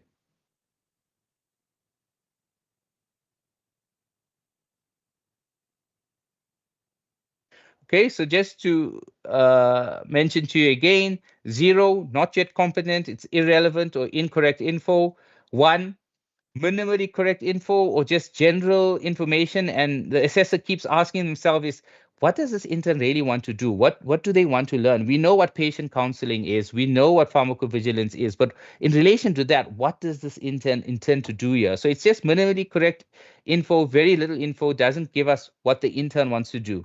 When you have only 2 criteria, then you will be met. But if you have all 3 criteria, then it will be fully met. Okay, so earlier I said to you, beside the assessment criteria, you also have a checklist. And again, when you do your CPD and you've done your title and you've done your reflection, You can read the title, you can read your reflection, and you can say to yourself, is there a title? Is the title short? Is it specific? And is it related to the competency standard? Again, you will read your title, you will read the competency standard. It can't be a copy of the competency standard, but it must be descriptive of what you want to do, and it must be related to the competency standard. So is this title a concise statement in my own words, not just a copy of the competency standard? So you read your title, you go through this checklist, and again, you will find this checklist in the intern tutor manual. Okay, I think it's page 33 of the intern tutor manual. That's where you'll find this reflection checklist. The next thing is a reflection. Have I clearly stated what I need to know or learn? And again, it's in bold there to say, don't fall foul of the fact of the learning need of the patient or the tutor or your colleagues. It is what you need to learn. Okay, so for example, now, if you're doing outcome 6.2, which deals with the provision of training.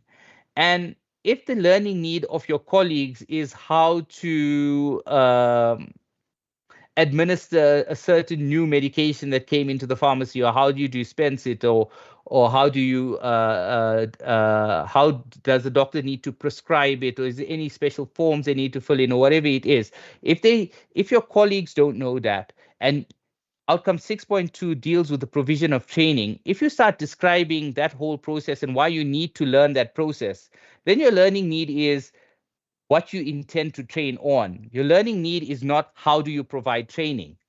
And 6.2 deals with how do you provide training? How do you prepare for the training? How do you conduct the training? How do you evaluate the training?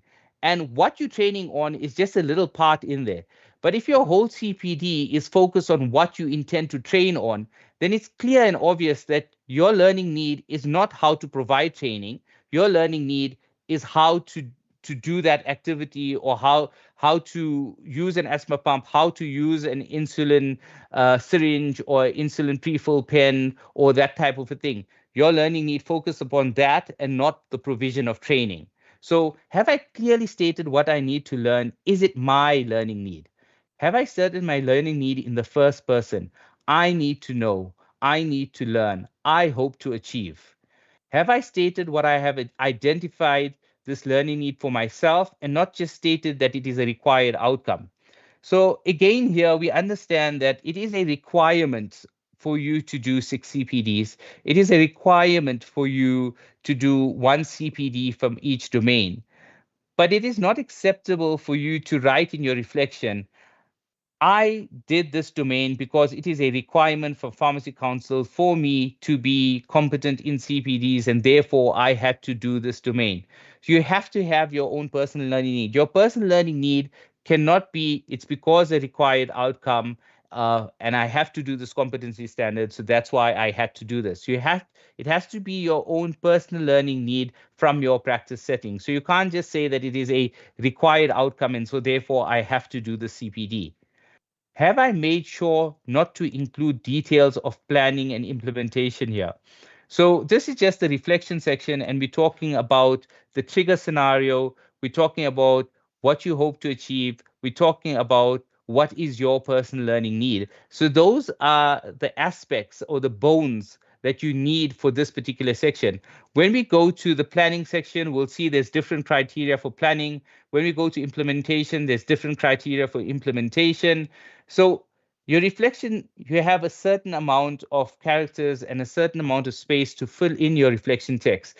Don't add areas of planning. I plan to read the GPP. I plan to do this. There's a whole different section for that.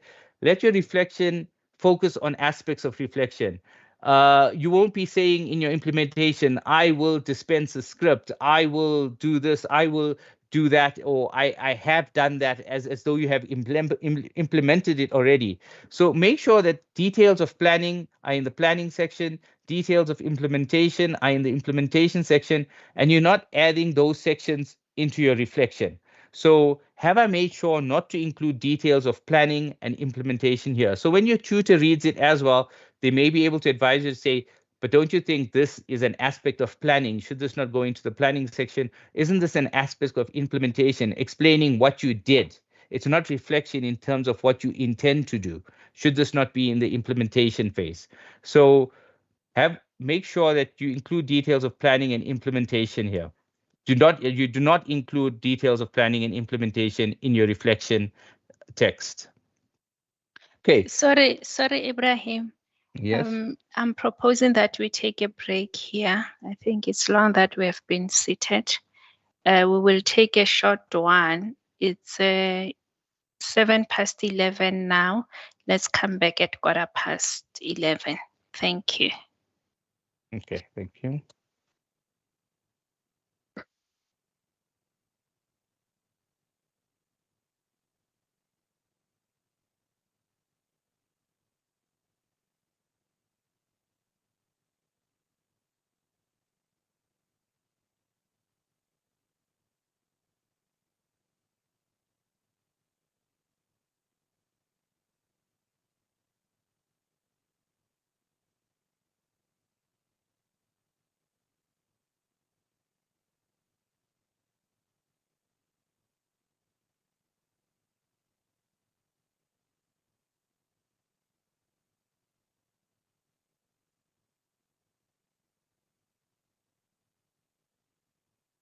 Hello, Tabang.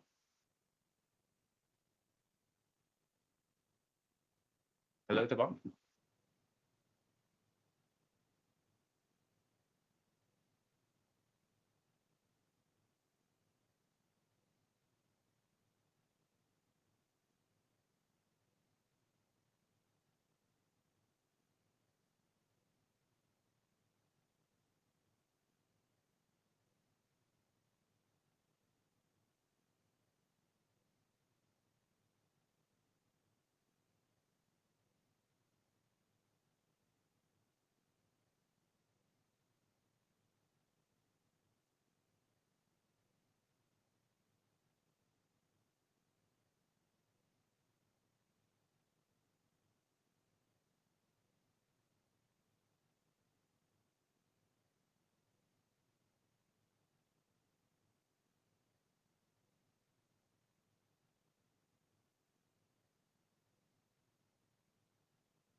Hi, colleagues. I hope we are all back now, and then our presenter is ready. Over to you, Ibrahim. Okay, so we'll pick it up at step 2, planning. You've identified your personal learning need, and now we need to say, how exactly am I going to learn this? In your planning section, you will deal with this. What are your options? You refer to the behavioral statements and structure your planning accordingly. You mention relevant resources to be used. What evidence can I submit to support my learning activity? So in your planning phase already, you will start thinking about the evidence that you possibly could gather that you're going to submit in your implementation. So in your planning, you're thinking about the relevant resources and what evidence can I submit. Remember that your planning is written in the future tense. I will do. You haven't done the action. You are planning to do the action. So it will say that I will do, I intend to. It will be written in the present, in the future tense. Don't only describe how you plan to proceed, but say what you are going to do, how you're going to do it, and why you are going to do things this way, as well as when you are going to do it. So when you're writing your text, you will consider all of these factors. You need to carefully select your primary learning trigger and activity. So if your personal learning need is vague and not focused, then your planning will be vague and not focused. And if your planning is vague and not focused, you won't be able to use the correct resources. So if your reflection is focused, your planning will also be focused.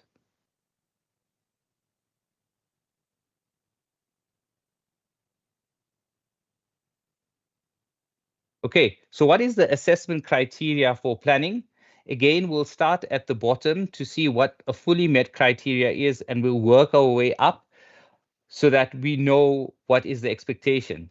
So if you have a detailed plan provided, which is written in the future tense, and you have a reason behind the planning and the use of the resources, and you have specific details of resources. So you don't just mention the GPP, you mention a specific section within the GPP that you will be using. So a specific details of the resources is used, and it is linked to 75% of the behavioral statements, then you will be fully met. For met criteria, your planning is provided in the future tense, and you have the reason behind the use of the resources and the specific details of the resources is provided, but you haven't linked it to 75% of the behavioral statements, so you're missing an element there, then it'll be met. Partially met, the planning is provided in future tense. You have a reason behind the use of the resources, and you haven't specified your resources, and you haven't linked it to the behavioral statements, and there's no specific details of the resources, then it will be partially met. If your planning is not related to behavioral statements and your learning need, and no resources are provided, or information relating to the reflection, implementation, and evaluation is provided in your planning section, then it will be not yet met. So you have to read these criteria and make yourself aware of these criteria when you're writing your planning section. So like the reflection section, if there's irrelevant information, it's a 0. Minimal information, it's a 1. You have 2 of the 4 criteria, then it's met. But if you have 3 of the 4, if you have all of them, then it's fully met. In your planning checklist, have I clearly stated how I am going to learn? Have I identified which specific resources I will be using? Have I explained how I will be using these resources? Have I made sure not to just write what I intend to do, which is implementation? Have I written this in the future tense? Okay, so you have to go through this checklist, read your planning text, go through this checklist and see, do you comply, do you not comply? Then step 3 is implementation. In your implementation, this is the actual action step of your CPD, where you describe what you actually did. It provides the context of your CPD: what, when, where, and how. The important thing about the implementation section is you have to link it to your evidence. So in this section, when you state what you did and how you did it and all of that, you link that to your evidence, and you have evidence to show that you have done this actual activity. remember to include all the behavioral statements of the chosen outcome. So you're going to read all your behavioral statements, and you're going to try to have evidence for at least 75% for your behavioral statements. But I urge you to try to do most of the behavioral statements, because if one or two of your behavioral statements are lacking, and if you complete it all, you may still be able to be competent in 75% of the behavioral statements. And remember that implementation is written in the past tense. It's something that you have done already. So you will say that I did this, I did that. And for all the statements that you're staying in your implementation text, you will have evidence to show that you indeed have done those things. So in your implementation, you will tell the story. Again, you keep it personal and you use I. Okay. And a very important, and my colleagues will allude to this later, a very important part of this is the evidence. The evidence has to be linked to the implementation, and you have to have evidence that you have covered at least 75% of the behavioral statements. Okay, so what are the assessment criteria for implementation? So in the implementation, you have an achievement date. So if you have an invalid achievement date, it will ask you to put in a date there by when you will achieve the CPD. An invalid achievement date is it's not within the internship period. So if you're doing an internship in 2024 and you're doing something in 2023, that's not within your internship period, so the date is not valid. Or it's before the start of your internship period, or you do the activity, you've written the implementation date as the 7th of February 2024, but your invoice is dated in August 2024. How are you able to achieve something in February when you actually only did the activity months later? So make sure that your achievement date is valid and it is after you have completed the activity. So valid achievement date during the internship period, but after you've completed this activity. Okay, for your implementation, if you will get not yet competent if you have an invalid description. We're speaking now about the implementation, the text, the implementation text. So if you're describing something that's not aligned to your personal learning need, it's not aligned to your reflection and your planning, and it's not aligned to the competency standard, then if it's an invalid description, you will be not yet competent. If you only describe you only have a description of the evidence provided, but you don't link it to the behavioral statements, and you don't describe how, or you don't describe where, or don't describe what, or description of when in your implementation text, then you will just get a partially complies. For complies, it describes what, where, when, and how, and either your reference is made to the evidence from your implementation text, or you linked it to 75% of the behavioral statements, then it'll be met. For it to be fully met, you describe what, when, where, and how, and your reference is made to the evidence from your implementation text, and you link it to at least 75% of the behavioral statements. So you're stating how you're satisfying those behavioral statements, and you're linking it to your evidence to show where in the evidence can you find where you did this. And in your implementation, you're describing what, when, where, and how, then it will be fully competent.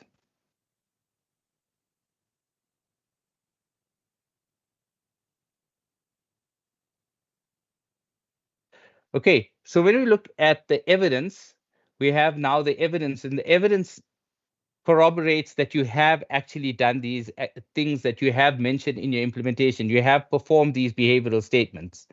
So you get not competent, or if you don't have any evidence. If somehow when you uploaded the evidence, it didn't upload, and then you submitted your CPD and there's no file there to see, so there's no evidence, or if your evidence is not valid, or it's not authentic, it's inappropriate, irrelevant, or factually incorrect, or if confidentiality has been breached, if you leave patient details there, which is very important with evidence because it's a zero criteria.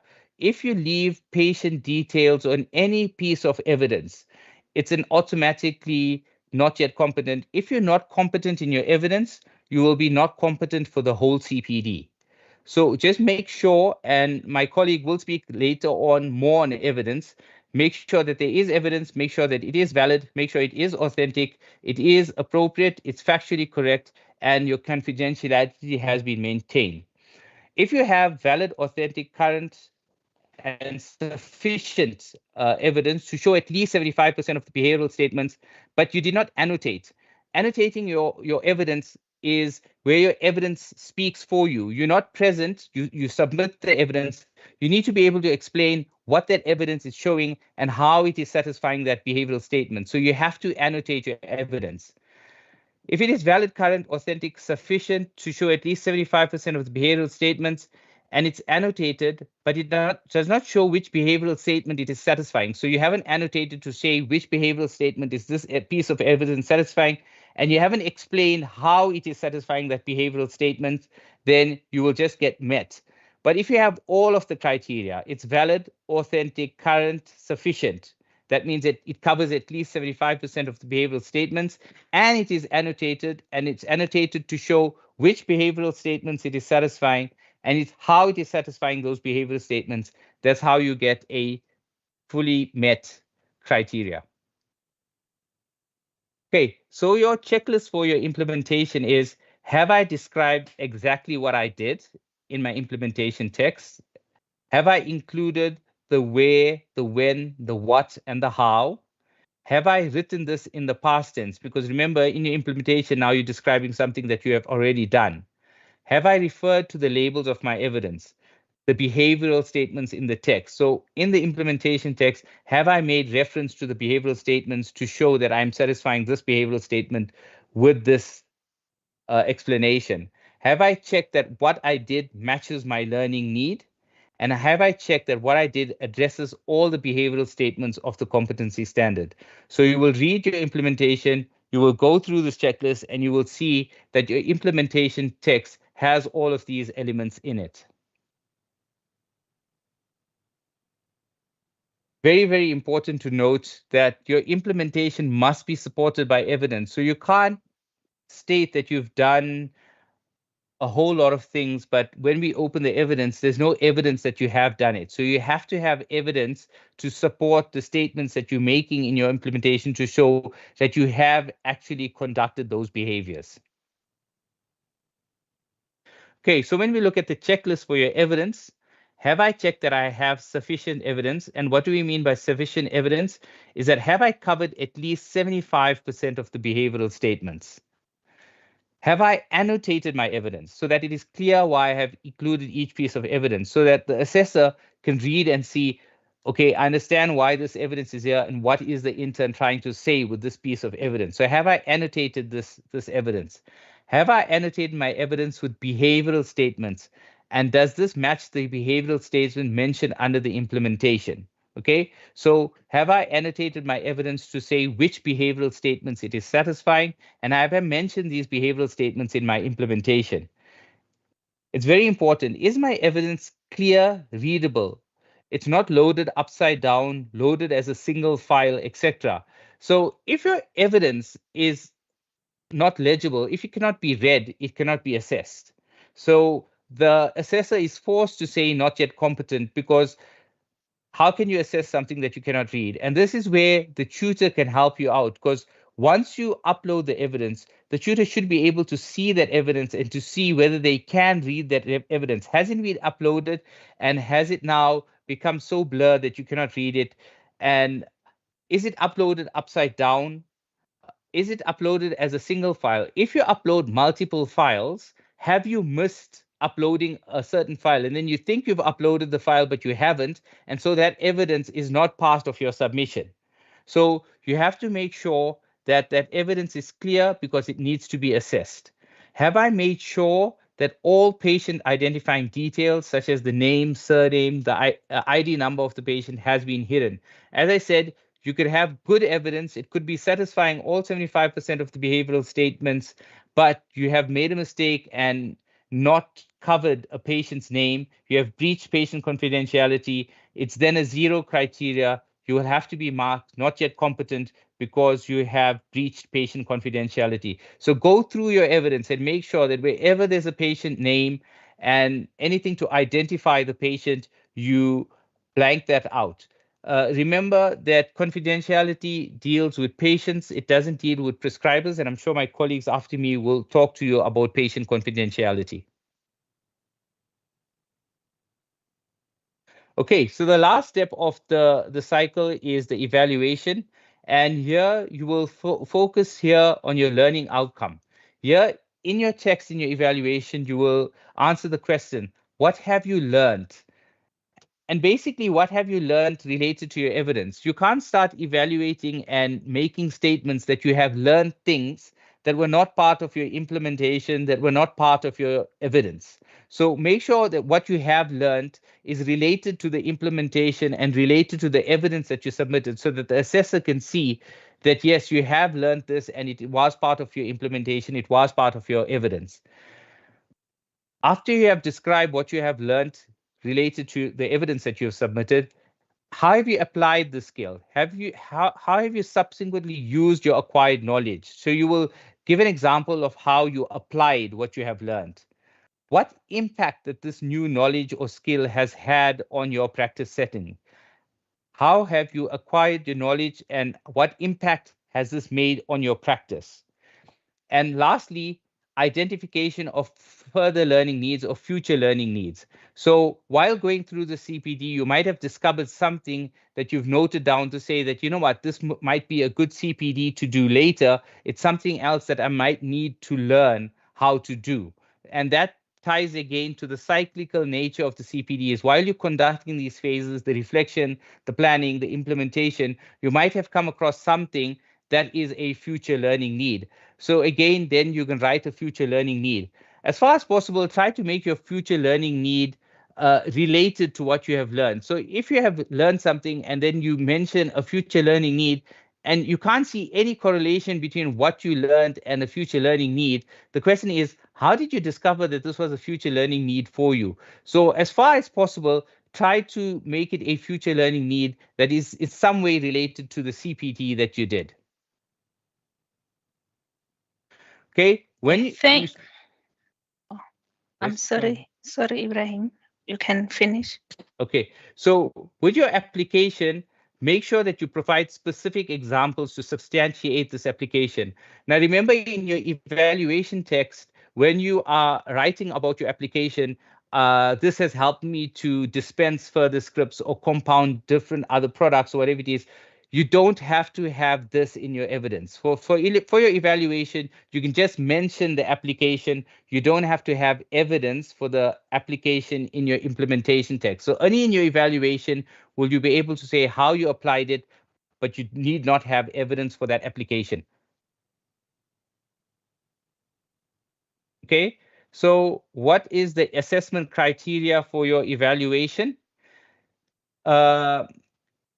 If you have any one of the following, what was learned in terms of the competency standard or influence of learning on practice, or example of application or possible future learning need, but your examples are not specific, then it will be minimally correct, or you would not be found to be competent. If you look at the final one, it'll tell us all the components that you need. So if you tell us what was learned in terms of the competency standard and how the learning need influenced your way of practice, you have an example of an application by a practical example, and you've identified a future learning need. If you have all four of those aspects correct, then it'll be fully met. If you have only three of those aspects that I mentioned now, then the requirement will be met, but not fully met. If you have only two of those requirements, then it will be partially met. If you have only one, or if you have none of those requirements, then you will be found to not have met those criteria. Again, you can go into your intern tutor manual and you will be able to see this assessment criteria. Okay, so hello. Okay, I think the next presenter is ready. Okay. Let's allow her to take over from here. Thank you. Okay, 100%. Okay, thank you.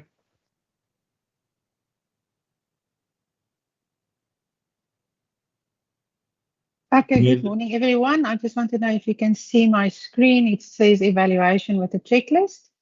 Yeah. Yes, okay. We can. Just please put it on slideshow, Rianda. Thank you. On slideshow. Okay, wait. Just a minute. I'll put it on slideshow. Not sure if you can see it now. Wait a bit. Wait a bit.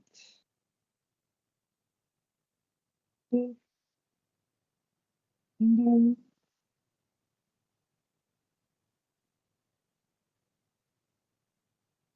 Not yet on Okay. slideshow. Is it on slideshow now? Yeah, now Okay. it's perfect. Okay. Thank you. So good morning, everyone. Just a quick introduction. I'm Rihanna Huber. I'm a moderator of CPD entries, and I will take you through the next set of slides. So I'm just going to continue where Ibrahim just stopped. So just the checklist again for the evaluation. Use this to make sure that you have addressed everything. I always tell the interns and the students to give the CPD with the checklist to someone else that is not familiar with what you have done, and ask them to complete this and see if they can tick yes in all the boxes. Then you know then you have a very good chance that your CPD will be successful. Okay, so completing a CPD is a stepwise approach. So first, you start at the bottom, you select the domain, you select the competency standard, then you read the behavioral statements, you start with the cycle. Then important, you enter and submit for tutor verification. We won't be able to assess or moderate if it is still with your tutor, so the tutors need to make sure that they verify. They also get a notification that an entry have been submitted for verification. Then once the tutor are verified and submit, it goes for assessment. It's assessed, and then you as an intern need to check for feedback. Important, you won't be able to do a CPD if you have not completed your annual declaration first. So if you click on the CPD cycle, it will automatically ask you to complete your annual declaration before you can start with a CPD. And remember to focus, the domain will focus on the relevant to your practice setting, complete the full steps as Ibrahim have just explained in detail to you, and make sure that your entry is verified and submitted before the published deadlines. Don't wait for the deadline. We have seen it a number of times.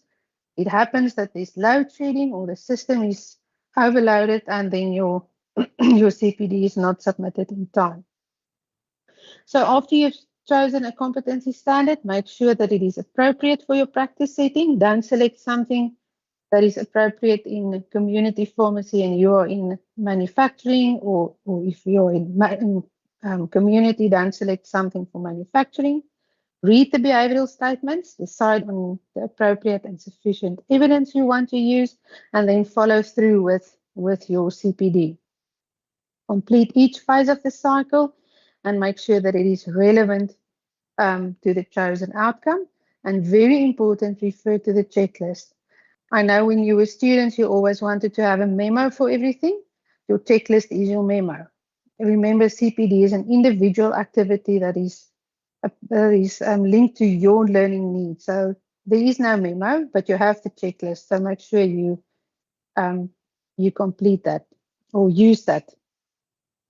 So there are certain requirements. As you've heard, you need to submit 6 CPD entries, 1 from each domain. You have to be successful in all of them, and don't submit all 6 at once. Maybe submit 2 or 3 for a cycle. Let them be assessed. This will help you to know if you are on the right track or if you have missed something. If you submit all 6 and all 6 are not successful, then you have a problem. So rather submit a few, and before you don't submit all at once. And for each domain, choose only 1 competency standard. Read through all the behavioral statements.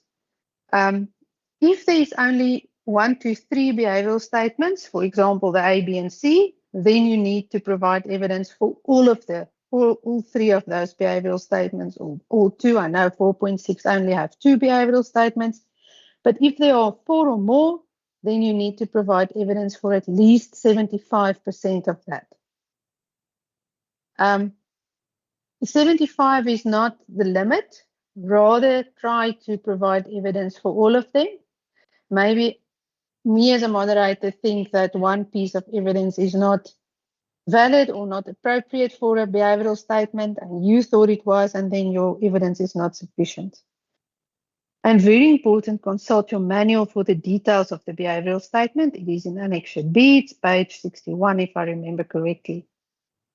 And very, very important, your entry must reflect your individual work, your own work. No group activities are acceptable. Don't think you're going to do a public health campaign and you are 4 interns and you're going to submit the same one. It won't be accepted. You must do your own individual work. And important, you must have suitable evidence for each of your entries. So let's look at the evidence criteria. If your evidence is not accepted, then your whole entry is not successful.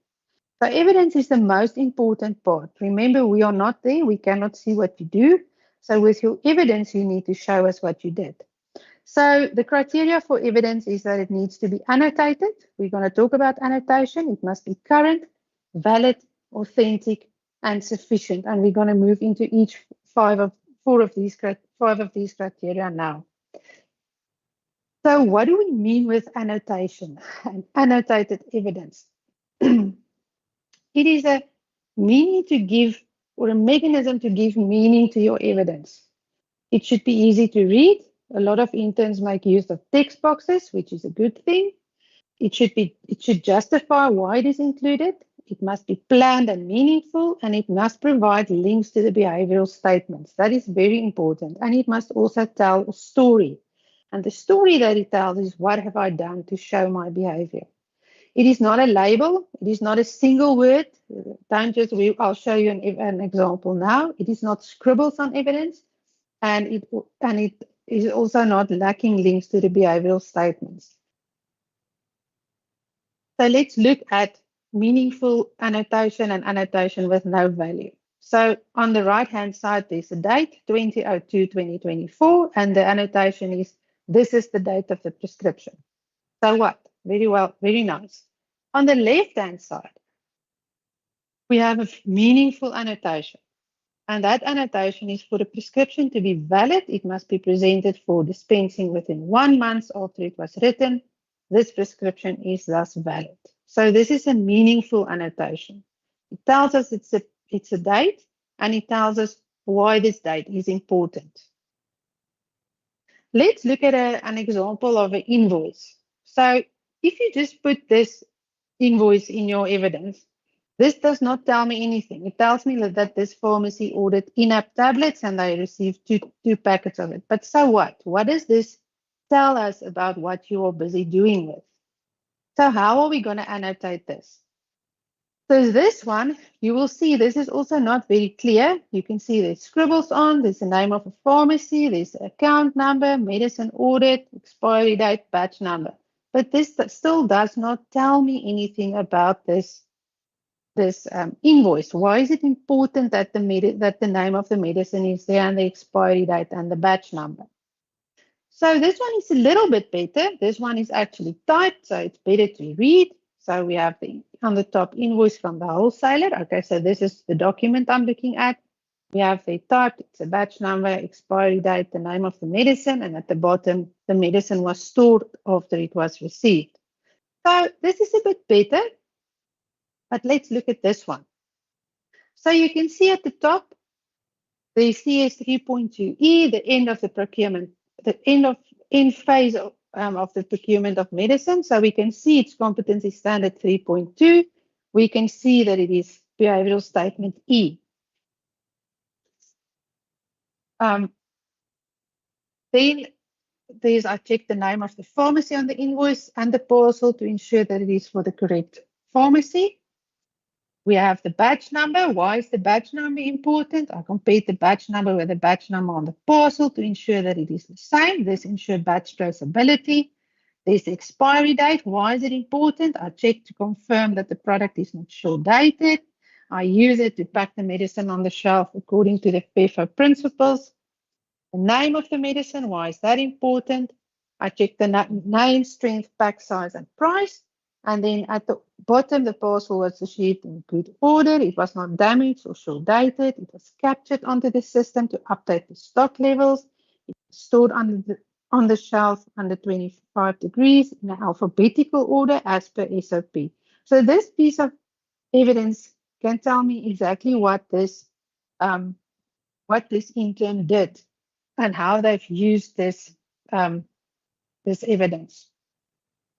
So you can see the difference in the quality of annotation from the second or the first example where we had the hand scribbled notes to this part where it's typed and it's explained and it tells the story. So the quality of the annotation should also be good. If we look at current, so we have talked about it. The CPD must relate to exposure during your internship period.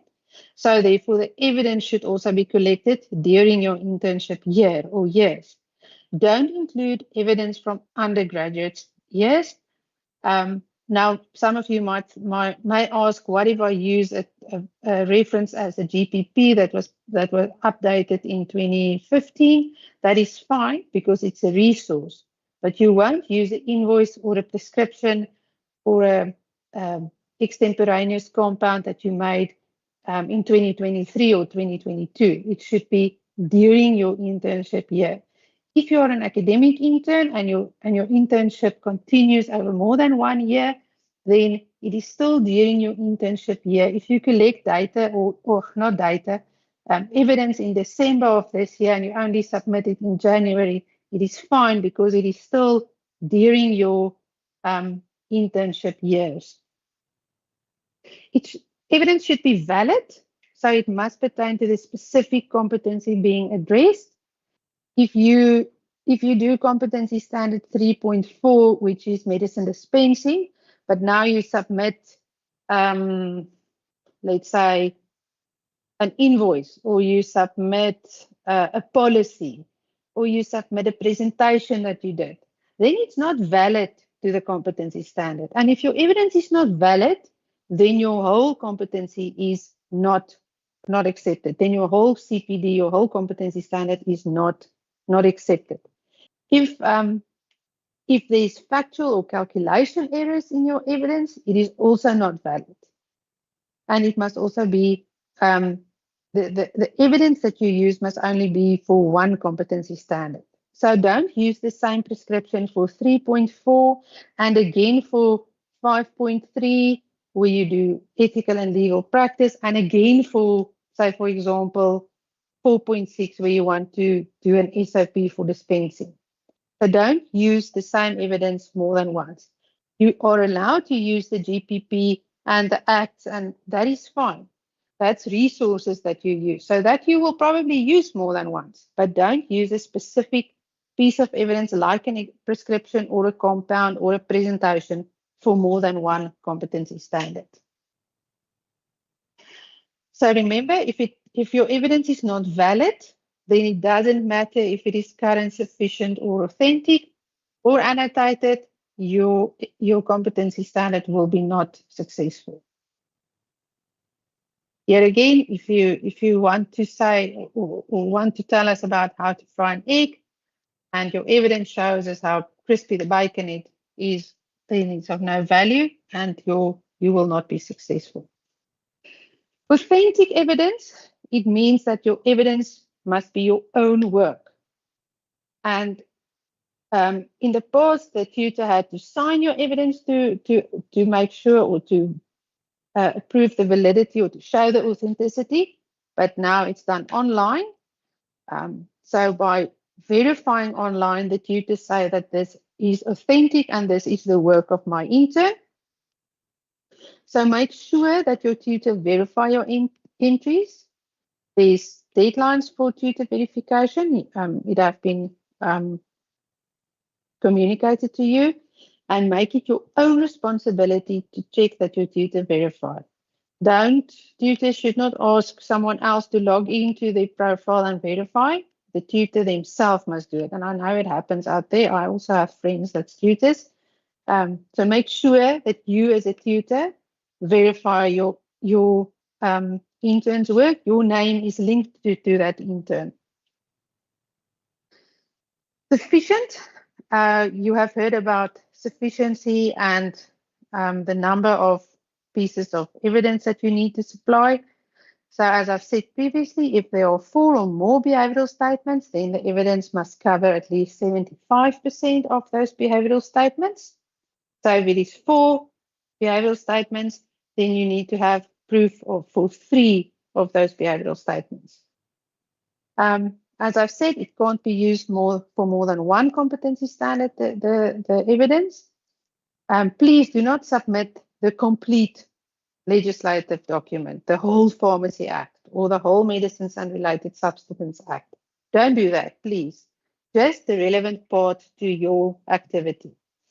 Do not add evidence that may have clauses for intellectual property.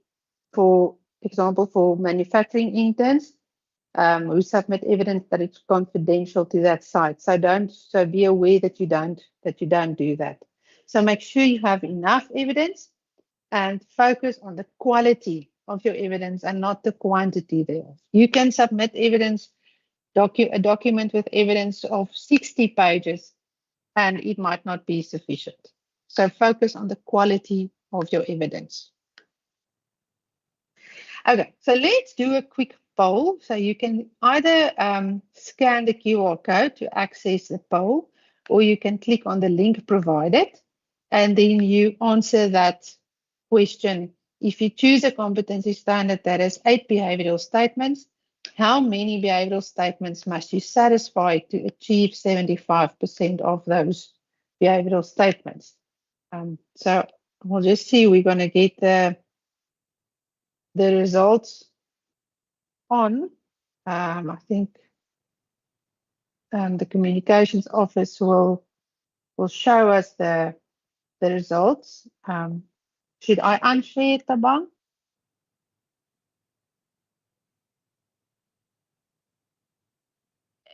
Hello, Rianda. Yes. Okay, USA. Should I unshare so that the office can show us the results of the poll?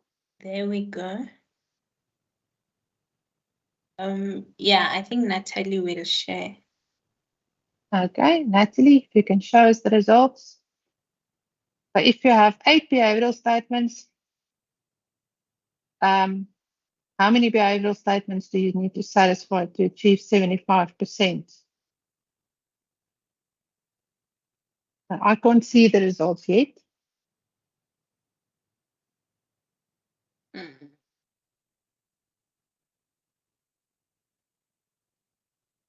I'm not sure because she was supposed to share. Maybe let's continue. We'll come back, yeah. But so if you have 8, then you should have evidence for at least 6 of those behavioral statements to achieve 75% of the behavioral statements. Okay. If you use photos as evidence, try to add a date stamp. It just improves the authenticity and the current, and to show that it is current. It is meaningless unless it's authenticated and that you identify yourself. If you put a photo in there and it's a group of people, I don't know your face, I don't know who it is. So annotate and say, this person here, put a circle around yourself. This is me, the pharmacist intern. And then Excuse I will know me, who sorry. it is. Yes. Sorry to stop you. Can you just please go back to the presentation as there's no feed right now? Oh. Yeah, please just share the presentation. Okay, let me just share again. Sorry, I don't know what happened. I didn't unshare. Yeah, because somebody else. Yeah.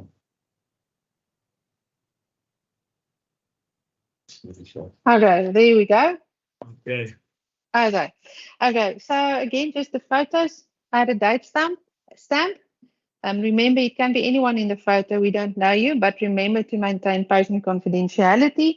So if you do a talk in OPD at the hospital and you take a photo of your audience, just make sure that we can't see their faces. You can block it out or put those little blocks over so that we can't see who the patients are.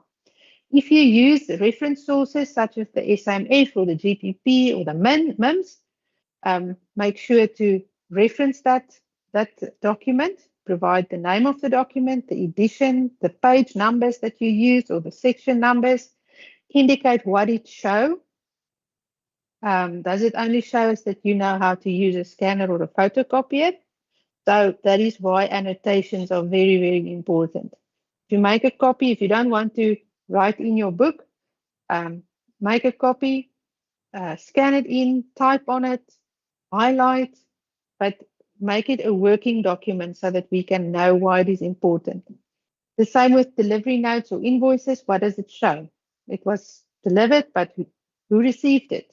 What happened with it? Signatures that's not annotated or meaningless. If you receive the stock and you sign, then I don't know, it's your signature. I don't know who received the stock. The same with fridge items. That is the temperature charts.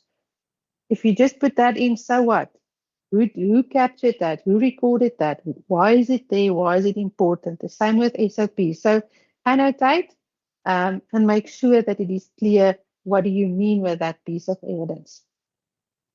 As I've said previously, put yourself in the assessor's shoes. Ask yourself, what does this show? That's why I also said, give it to someone that does not know what you did. And ask them if it's clear to them from the evidence, from the pages of the SIMF, from the invoice, from the prescription, from the photos, what you have done. They must tell you the story. And this will probably then give a good indication that either you need more annotation or that you need more evidence.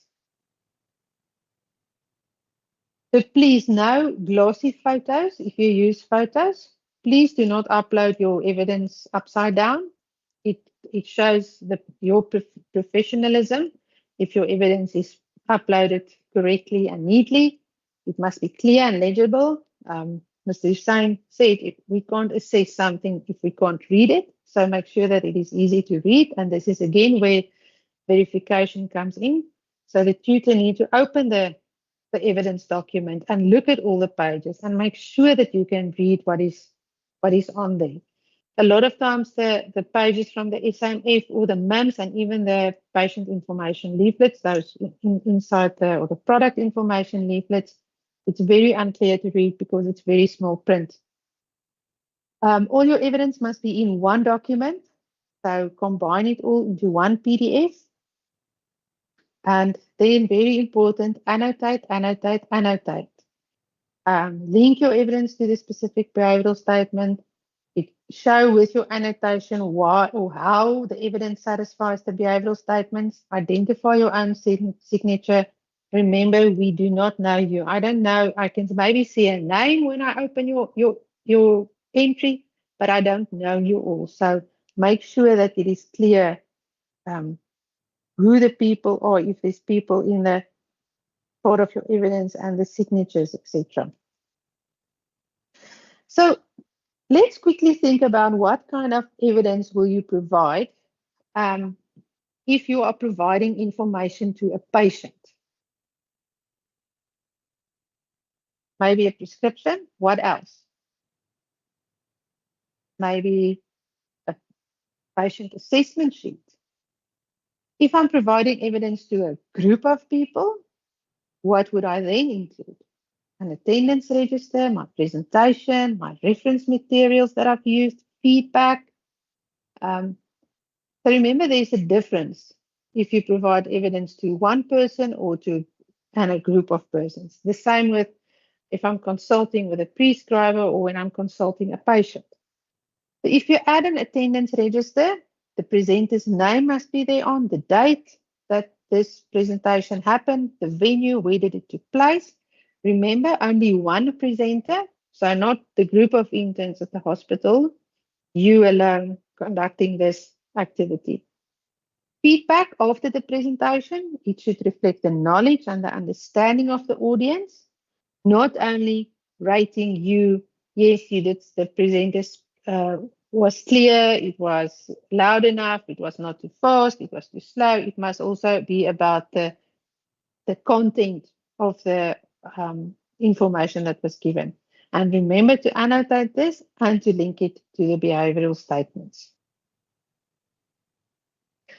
If I'm consulting with a patient, maybe the patient history, the prescription, the request form from the patient, the blue copy, the label, the reference materials.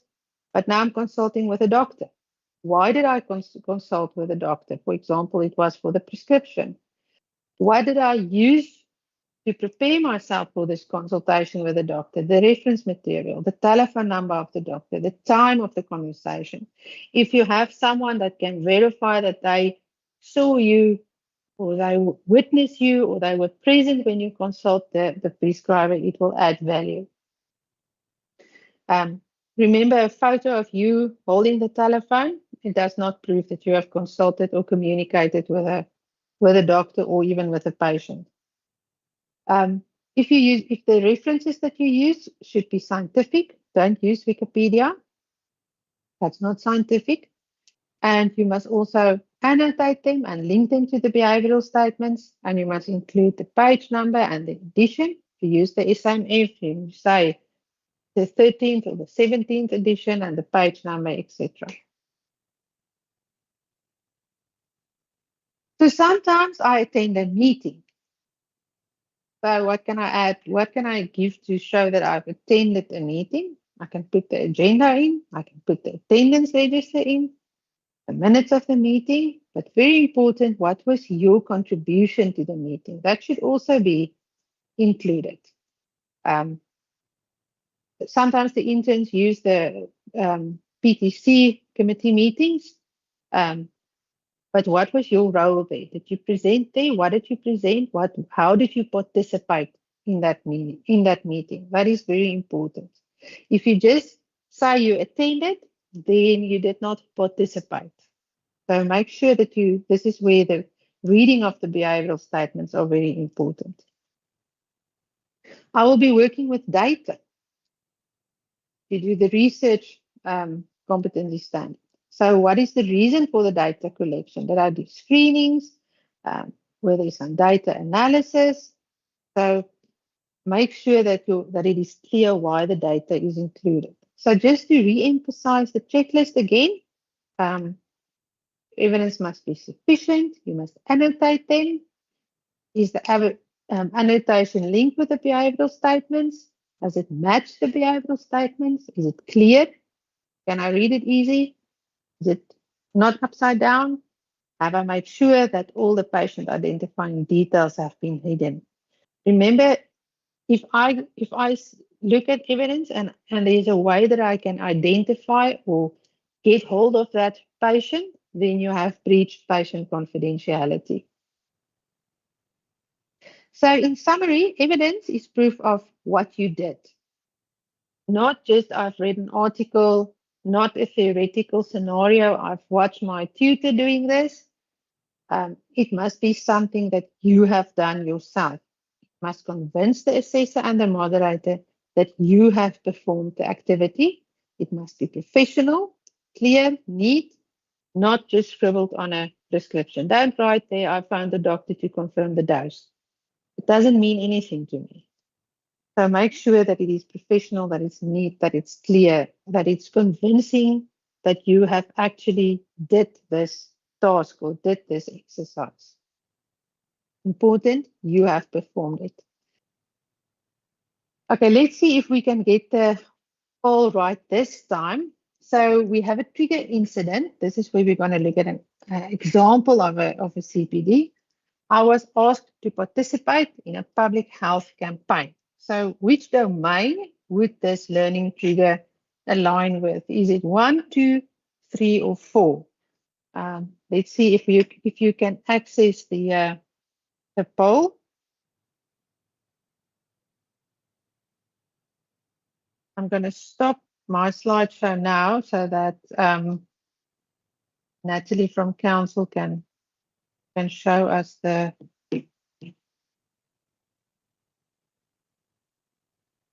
Azai. So let's look at the results.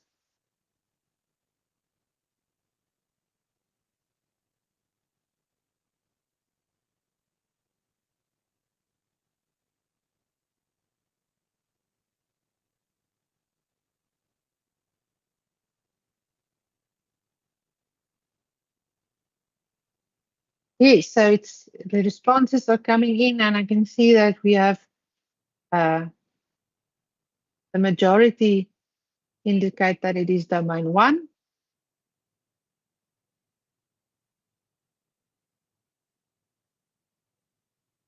Okay, let's move on. There will be a few more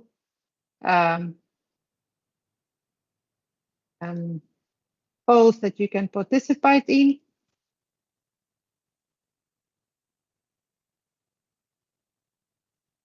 Okay, so yes, the relevant domain is domain 1, which is public health, and then the relevant competency standard would be 1.1, the promotion of health and wellness.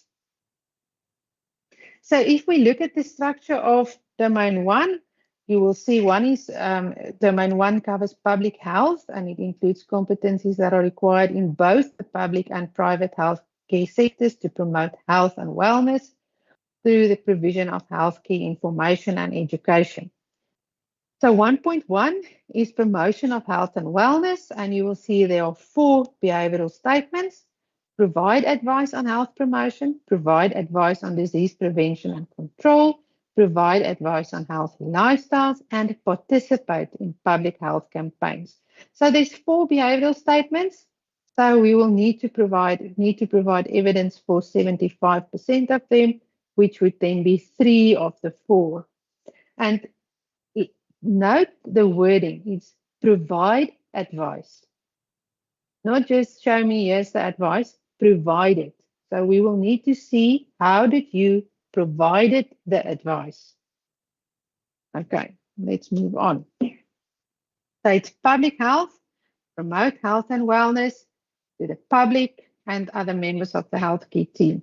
Usually public health pertains to how will this benefit the bigger community, the bigger public, because it's public health. So not just the personnel, but the public at large, the community at large. Okay, another poll. Let's attempt this one. Choose the most appropriate learning title for this activity. Let's see. I'll just quickly stop again so that we can see the results. Natalie, if you can just show us the results.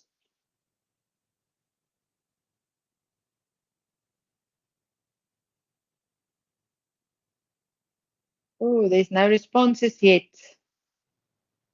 So what do you think will be the most appropriate learning title for this activity?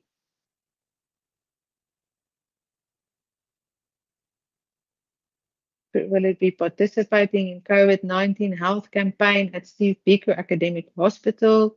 Will it be promotion of health and wellness? Will it be promotion of COVID-19?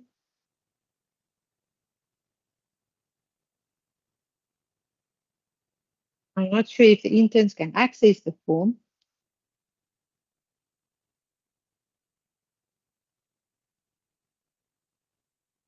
There we start.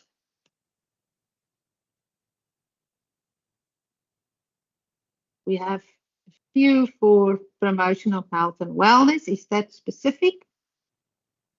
The majority indicate participating in a COVID-19 health campaign at Steve Biko Academic Hospital. There's one that indicated the promotion of COVID-19. Remember, we said the learning title should be specific, not similar or the same as the title of the competency standard or the domain.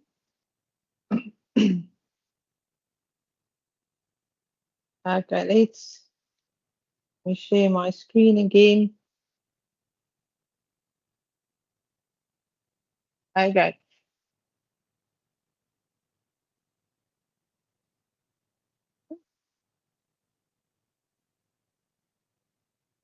Okay, so let's look at the example of the reflection. So we said the learning title will then be participation in a COVID-19 health campaign at Steve Biko Academic Hospital. So there's a clear learning need, a clear learning title. So what triggered the learning? This is now where we get to the reflection part. My pharmacy manager asked me to participate in a COVID-19 health campaign, and I did not know what this entailed. I needed to learn how to provide advice and participate in public health campaigns, and I hope to be familiar with the steps required to plan and successfully participate in a public health campaign. So we have the criteria for reflection. If you want to be fully met, if you want to be assessed as fully met, you're on the side. So there's a clear learning need according to the competency standards, and the trigger scenario is provided. And you indicated what you hope to achieve after completing this activity. So you see there's a trigger, what do I need to learn, and what do I hope to achieve? If we look at the planning, so what will I need to achieve my learning need? Plan to make a poster by using relevant sources. The relevant sources must be valid, current, authentic, and sufficient. The sources that I want to use may include the National Department of Health, the WHO policies and guidelines, the SAPC website, and the relevant details. So which part of what WHO policy are you going to use? What guideline from National Department of Health are you going to use? Which part or which document on the SAPC website will you be using? So be specific with the resources that you're going to use. So here you will have to include information on health promotion, healthy lifestyles, disease prevention and control. Then I'm going to verify the poster with my tutor. I use the poster in my health campaigns. I will get feedback by means of an attendance register. And it will also cover the behavioral statement B. I'm going to obtain a participation letter that I've participated in this campaign. I plan to participate in the COVID-19 screening using the screening tool. And why did I do all of this? I did all of this in order to be able to participate in a public health campaign. So you can see that there's a detailed plan. It is in future tense. There's a reasoning behind the planning. That's the why part. The resources are specific and the specific details of the resources. And it is linked to the behavioral statements. You can see there it is linked to A, health promotion, healthy lifestyle. The C, disease prevention and control. Is B, the participation letter where I participated in the public health campaign. It is statement D, the screening that I'm going to use or I'm going to do is also part of D. So link it to the behavioral statement. If we move to the implementation, remember now this is the actually doing the activity. So I consulted the following sources, the National Department of Health. You see evidence A, 1.1a. So that is the linking to the evidence and the WHO policies and guidelines. That's evidence B. And I link it to 1.1 behavioral statement B and the SAPC website. It's evidence C, and I link it to 1.1c. What did I do? I formulated the poster to use in the campaign. When, where, and how. I presented the poster at the COVID-19 screening area at the entrance of the hospital on a busy outpatient day. Evidence E is the attendance register. Remember to maintain patient confidentiality, and you link it again to the evidence. And I did the screening using the screening tool. Evidence F, link it. It's again a linking to the evidence. I received the feedback from my supervisor, and I obtained the letter of participation from the health and safety manager. Evidence G. So again, just the marks, the criteria for implementation. You need to have a description of what did you do, when did you do it, how did you do it, and you reference the evidence and you link it to the behavioral statement. So you can see all the highlighted parts in yellow is the linking to the evidence and the behavioral statements, and then in bold is the what, where, when, and how I did all of this. Let's look at the poll again. Provide some examples of evidence you think would be suitable for this competency standard. I think there are a few listed in the poll, or you can type in. So let's see what you have typed in. Just gonna try to stop sharing my screen now. Okay.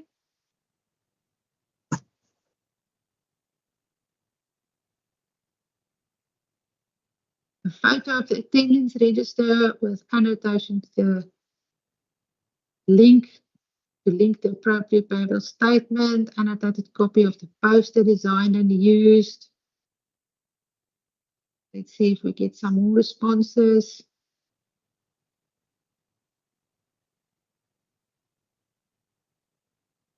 Oh, okay, there we go. Attendance list.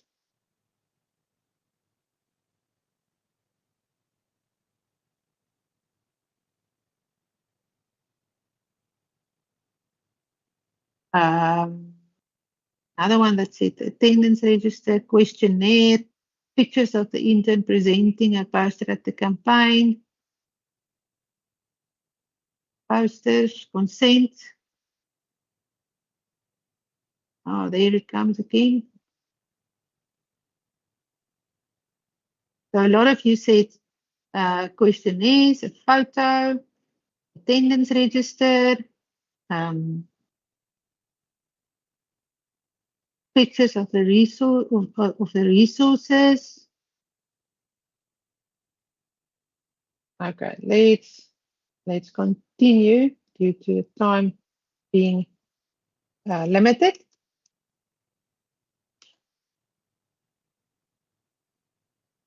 It doesn't want to continue. Okay, so some of the possibilities for evidence that you could include is the source documents. Remember, you need to be specific with those. Add the chapter or the page numbers. The health education tools that you used. You made a poster, you made a pamphlet, you did a presentation. A letter of participation. Remember to highlight your role in this whole campaign. Attendance register. And so where does it fit in to everything? How many behavioral statements were covered? Remember, that is important. And remember, you need to show that how you provided that advice. If you just put in a poster and you annotate it and you link one part to behavioral statement A and then another part to B and another part to C, then it's still down to show me how you provided the information. You did put it on a poster, but how did you present the poster? Did the people understood the information that was given to them? So all of that forms part of providing the information, not just putting it out there. Then the evaluation, what was learned. I learned how to provide advice and participate in public health campaigns. How did the learning influence my practice? I would like to learn more on providing advice to other healthcare workers. What's the application in practice? I subsequently participated in a diabetic screening day. So remember, the application should not be, I have administered or I have told the hospital personnel about COVID screening. It should be about, the example should be about how you applied the skill that you have learned. So hence the example here, I participated in a diabetic screening day and I'm more aware of public health issues. And I'm now more confident to volunteer to participate in public health campaigns. I would like to learn more on providing advice to other healthcare workers. So remember how did it influence my practice? How did I apply it? What would I like to learn in future? So this is why it's a cyclical approach.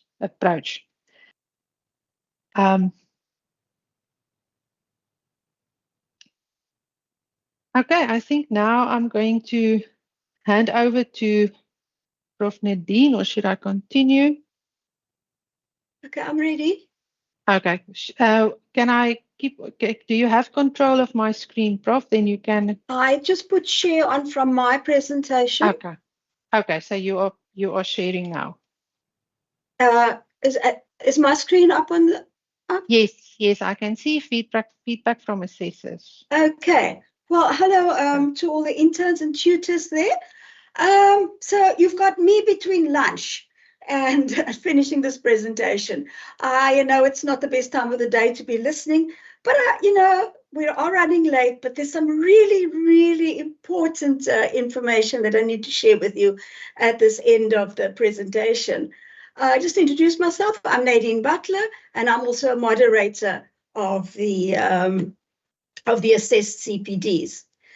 So as a moderator, what are we looking at? We're looking at the assessors and what they do. So this first slide deals with what you will get from the assessors. And as moderators, this is what we look for. So I can tell you from experience that the assessors are really very good. They give good, valuable feedback. So please don't ignore the feedback. The assessors spend a lot of time and energy sending you feedback on specific CPD entries, and it's there for you, not to make the assessors happy, but it's there for you to help you to improve your CPD entry. So they obviously send you comments. You will be able to see the date on which this comment was posted. And the comments can be positive, and it's very nice when an assessor sends you something positive, says, well done, learning need clearly articulated, or evidence well annotated. Yeah. There's a taskbar there, and it's interrupting the screen. We can't read everything that the content on the page. I don't know if you're able to close it and then continue. You see on your right-hand side, it shows all your open programs. Let me try and escape and see what I can do. No, I've just got the presentation, and when I put it on slideshow, I see the whole screen. Okay. Oh no, she must. She opened in the whole. I don't know if you can see that the taskbar closes some of the words there. I can't get rid of it. Okay, all right, that's all right. We can continue. Okay. Sorry about that. Okay, I'll pay particular attention if there's a word that's stuck behind the bar there. Okay, so watch out for positive comments, and then use that positive feedback and make sure you do the same thing in your subsequent entries. Of course, of more importance are those comments which are negative or which offer a critique. You'll never find an assessor just saying, that was really shocking, not well done, because that kind of a comment is not helpful to you. Rather, the assessors will point out what was insufficient, what was incorrect, but they will also point you in the direction of what you need to do in order to improve that entry. Okay? So read the assessor's comments very carefully, because they will always point out to you what do you still need to do in order to move your score from a 0, a 1, or a 2 up to a 3, because that's what you're aiming at, to score at least a 2 or preferably a 3 for each one of the sections of the CPD cycle. Pay particular attention to what the assessors give you feedback regarding the evidence annotation, because we find that's an area where a lot of the CPD entries are lacking. Okay, so as you've heard in the earlier parts of this presentation today, there was a lot of evidence or a lot of time and energy spent on talking to you about the importance of annotation and correctly annotating your evidence. Okay, so look at those comments and use those comments. Fix up what you're supposed to fix. Or if your entry was perfect, use the comments just to make sure that your subsequent entries are also good. Okay, let's deal with this issue of resubmission. So if an assessor has looked at your entry and found that it is lacking in a couple of aspects, you'll find that you will not be competent or not be successful in that entry, and you would have to do some work on that entry. And once you've done that work and fixed up and followed the assessor's guidelines, you would have to resubmit that to your tutor for verification. And your tutor will then have to check that you've actually made the necessary edits and then, verify that it's been done. Then your entry is resubmitted. It's assessed again, and it may or may not be moderated. It always baffles all of us assessors and moderators. It absolutely baffles us why interns get their entries back and it's not successful, and there's a very clear message from the assessor what needs to be done, and then they don't do it, and they resubmit that CPD entry in exactly the same format that it was. It's entirely baffling. I mean, there are many mysteries in the world, but this one ranks up there as one of the big mysteries. How on earth can an intern resubmit an entry that was found to be wanting and think that the second time around it's going to be found to be okay? Well, there might be a myth out there that, oh, maybe you just got a lousy assessor. Maybe we just got an assessor on a bad day who was grumpy. And I'm going to take a chance. When I resubmitted, maybe I'll get another assessor who's in a good mood and who's going to let it go. Sorry, guys. Your entry will go back to the same assessor. So can we just put that myth to bed, please? Okay, somebody else isn't going to assess your entry. It's the same assessor who will be able to see their own comments, who will look at their comments, and who will check your entry to see. And what will they look for? Is it, has this intern done what I told him to do? Simple. And yet we see interns who resubmit an unchanged entry once, twice, 3 times. The record, I just very recently moderated an entry where an intern had resubmitted an entry 8 times over the course of a year. And the poor assessor, I felt so for the assessor, because after all the assessor would say, you have not paid attention. You have not made the edits. You've done nothing to improve this. So guys, please, let's hope that what I'm saying about interns refers to interns in the past, and that the interns of 2024 actually look at those assessor comments and see how valuable they are. And hopefully you can use them so that on your first resubmission, your entry can be found to be successful. Now, look, see what the assessor is pointing you to do. If your entry is really, really off base, let's say you've chosen an incorrect CS for the scenario, then you would have to start again. Then you have to scrap that entire entry and start again. Okay. On the other hand, it might just be that there is something in your entry that can be fixed and edited. So once again, pay attention very carefully to what the assessor is telling you to do. Okay, it might be that you need to add more evidence, or it might be that there's a point where a patient's name is visible and you have to fix a confidentiality issue, or it may be that you have to scrap that and start anew and resubmit a new CS for that particular domain. Look in your manual. They are under the section which says resubmission, and please read the guidelines there regarding resubmission, the conditions, the application procedure, the timelines. So, it's very important also to get these resubmissions done so that your entries can be deemed to be successful, because you need those successful entries in order to be able to write the intern exam. And you need to write the intern exam. We need to pass the intern exam in order to complete your internship timeously. So these resubmissions, and, it's okay to resubmit, but make sure it's one resubmission. Get it right the second time. Okay.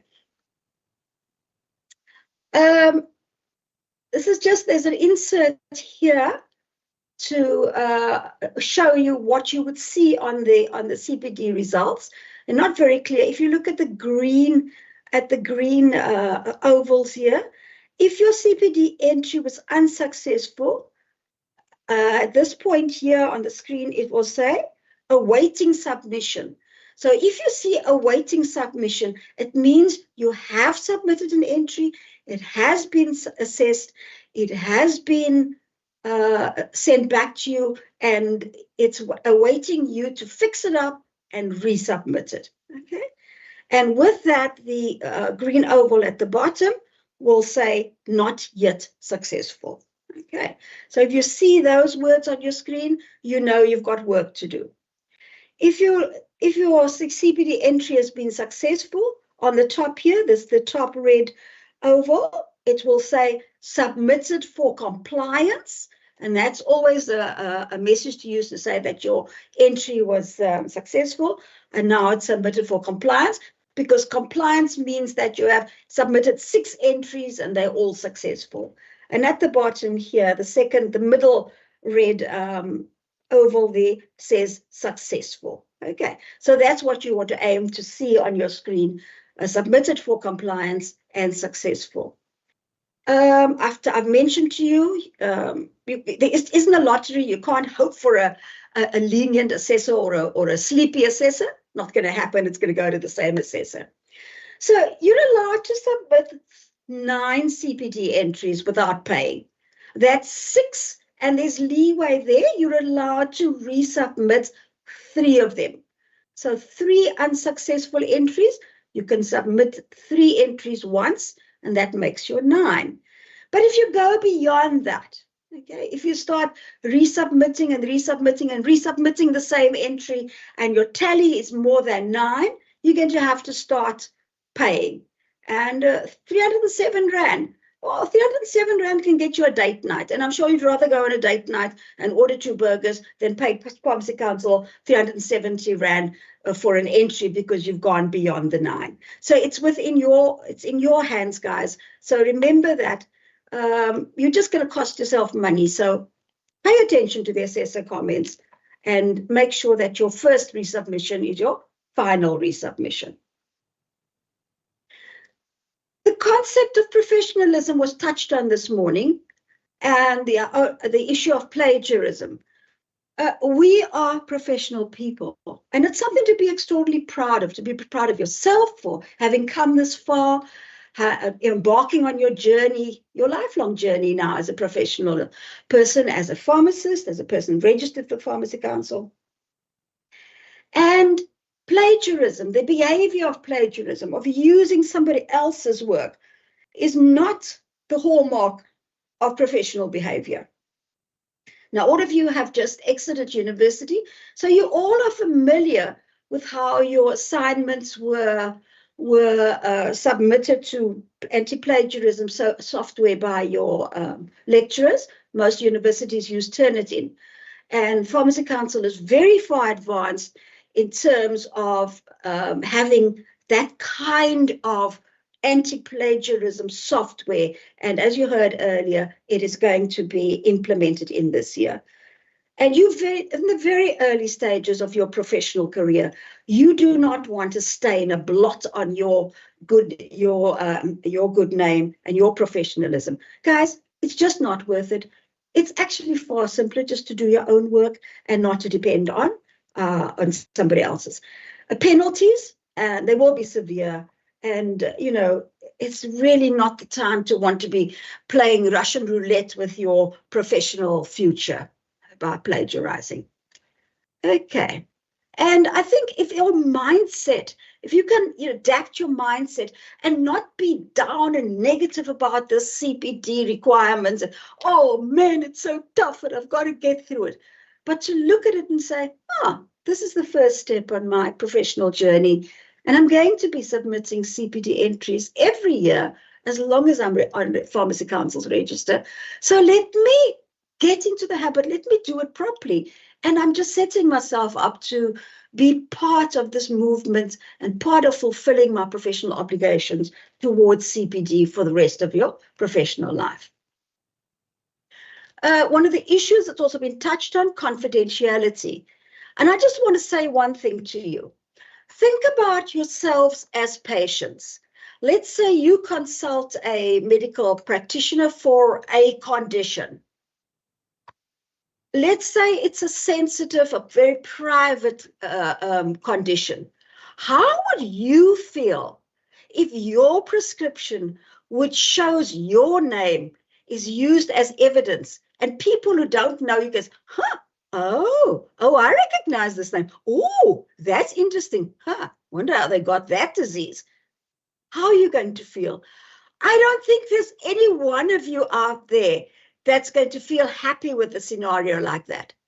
So once you have felt that discomfort at the thought of your name being visible to strangers, okay, please use that feeling of discomfort and show everybody, every patient whose information you use, show them the necessary respect and make sure that their names are not visible. Now, confidentiality only refers to patients. You do not have to obscure the name of a doctor, because the doctor is writing a prescription as part of his professional activities. The name of the facility where you work, that's in the public domain. You do not need to obscure those details. So when you think of confidentiality and maintaining confidentiality, we are specifically looking at patients. Okay, the Provision of Personal Information Act allows the names of doctors, hospitals, other facilities to be shared. It doesn't apply to the name of staff members on an attendance register, because they are attending that presentation, for example, that you are giving. They are attending it as part of their professional, as part of their work day. It does not warrant protection of that information. Okay, and be careful, don't get carried away with blanking and putting black blocks everywhere, that at the end of the day, the assessors can't see any of your presentation. Okay, and so when you look at the block there you can't see the patient's name. But if you just scribble, we can see there that the patient was Mr. Smith. So make sure that, you know, the whatever mechanism you use to obscure patient names. Big one, patient names in Schedule 6 register. That's a big one where we find the interns forget to that there's a patient name in a Schedule 6 register. Okay, so you've heard about the stepwise approach to do it. Remember, step 1 was choose the domain, choose the competency standard. I'm going to show you a couple of slides now. I'm not going to spend particular time on each slide, but what I want to show you is that the next set of slides is in this presentation as a resource for you to help you to choose a competency standard. So before you engage in step 2, I want to encourage you to look at this next set of slides. On the next set of slides, we have taken each one of the competency standards and we have ranked them into these 3 categories: recommended, possible, and challenging. What does that mean? Recommended means, you know, this particular CS is a good choice. Interns should be able to manage that competency standards with no problems whatsoever. Possible? It means exactly what you think it means. It can be done, but it's going to be quite difficult generally for interns to choose this particular competency standard. But there might be an intern in an unusual environment who might be able to collect the evidence required for this. So generally, if a competency standard is labeled as possible, we're saying to you, leave it alone. Try and take one of those which is labeled as recommended. But there may be somebody who just the stars align and they're able to do it, and it's absolutely fine. Then there are some which are labeled as challenging. Can you see that big red word there? Avoid.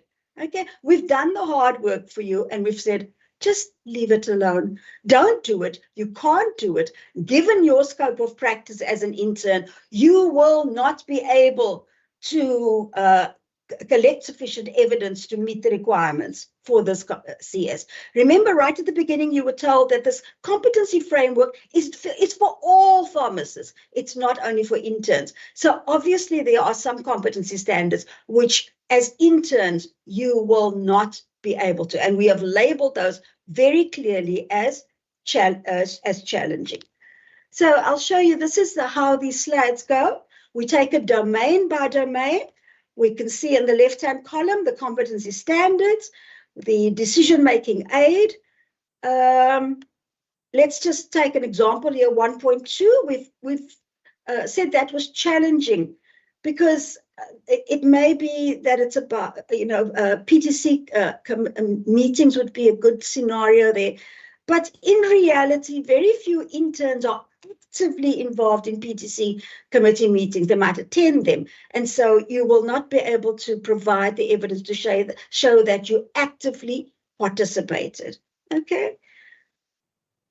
So guys, look at these very carefully, as I said, for step 2 of the stepwise approach for choosing your CS. There's domain 2. Okay, only 2.8. 2.8, you can see there, it's only for interns involved in a registered clinical trial. And I would like to bet that there isn't an intern listening there today that is involved in a clinical trial. So we've got some possibles, and you've got 3 recommendeds there to choose from. And just read the comments as well. Domain 3 as well. 3.1 is possible, but it is possible. It is only for interns in the manufacturing sector. All right. If it's an intern in one of the other sectors and they want to talk about manufacturing, you would choose 3.5 because that's about bulk or extemporaneous compounding. But for the interns in the manufacturing sector, 3.1 is possible for you. 4, the same format as well. Look at the little speech bubble at the end there, and something new has been added to the 2024 manual on page 39. And that has been in response to the situation because many, many interns have struggled in the past with competency standard 4.6. I'll come back to that. Okay, because it's a recommended CS, and it's about differentiating between policies and SOPs. 5, obviously only 5.3 is allowed. Domain 6, 6.2 and 6.3. 6.2, or let's look at 6.3. You can only, why have we got a possible there and not a recommended?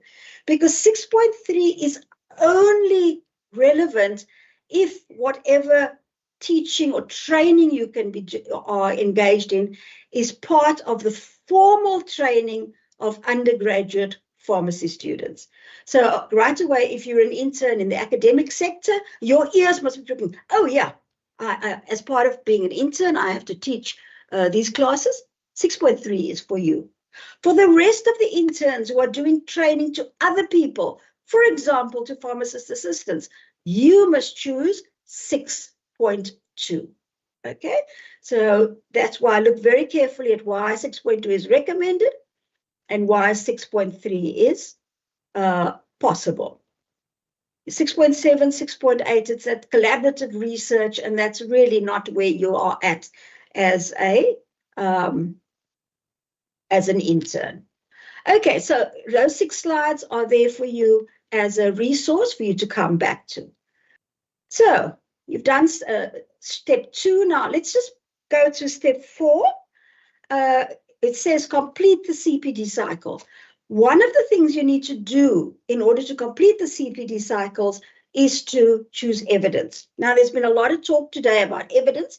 So once again, I'm saying to you, the next set of 6 slides is here as a resource for you. Come back to these slides and look at them again.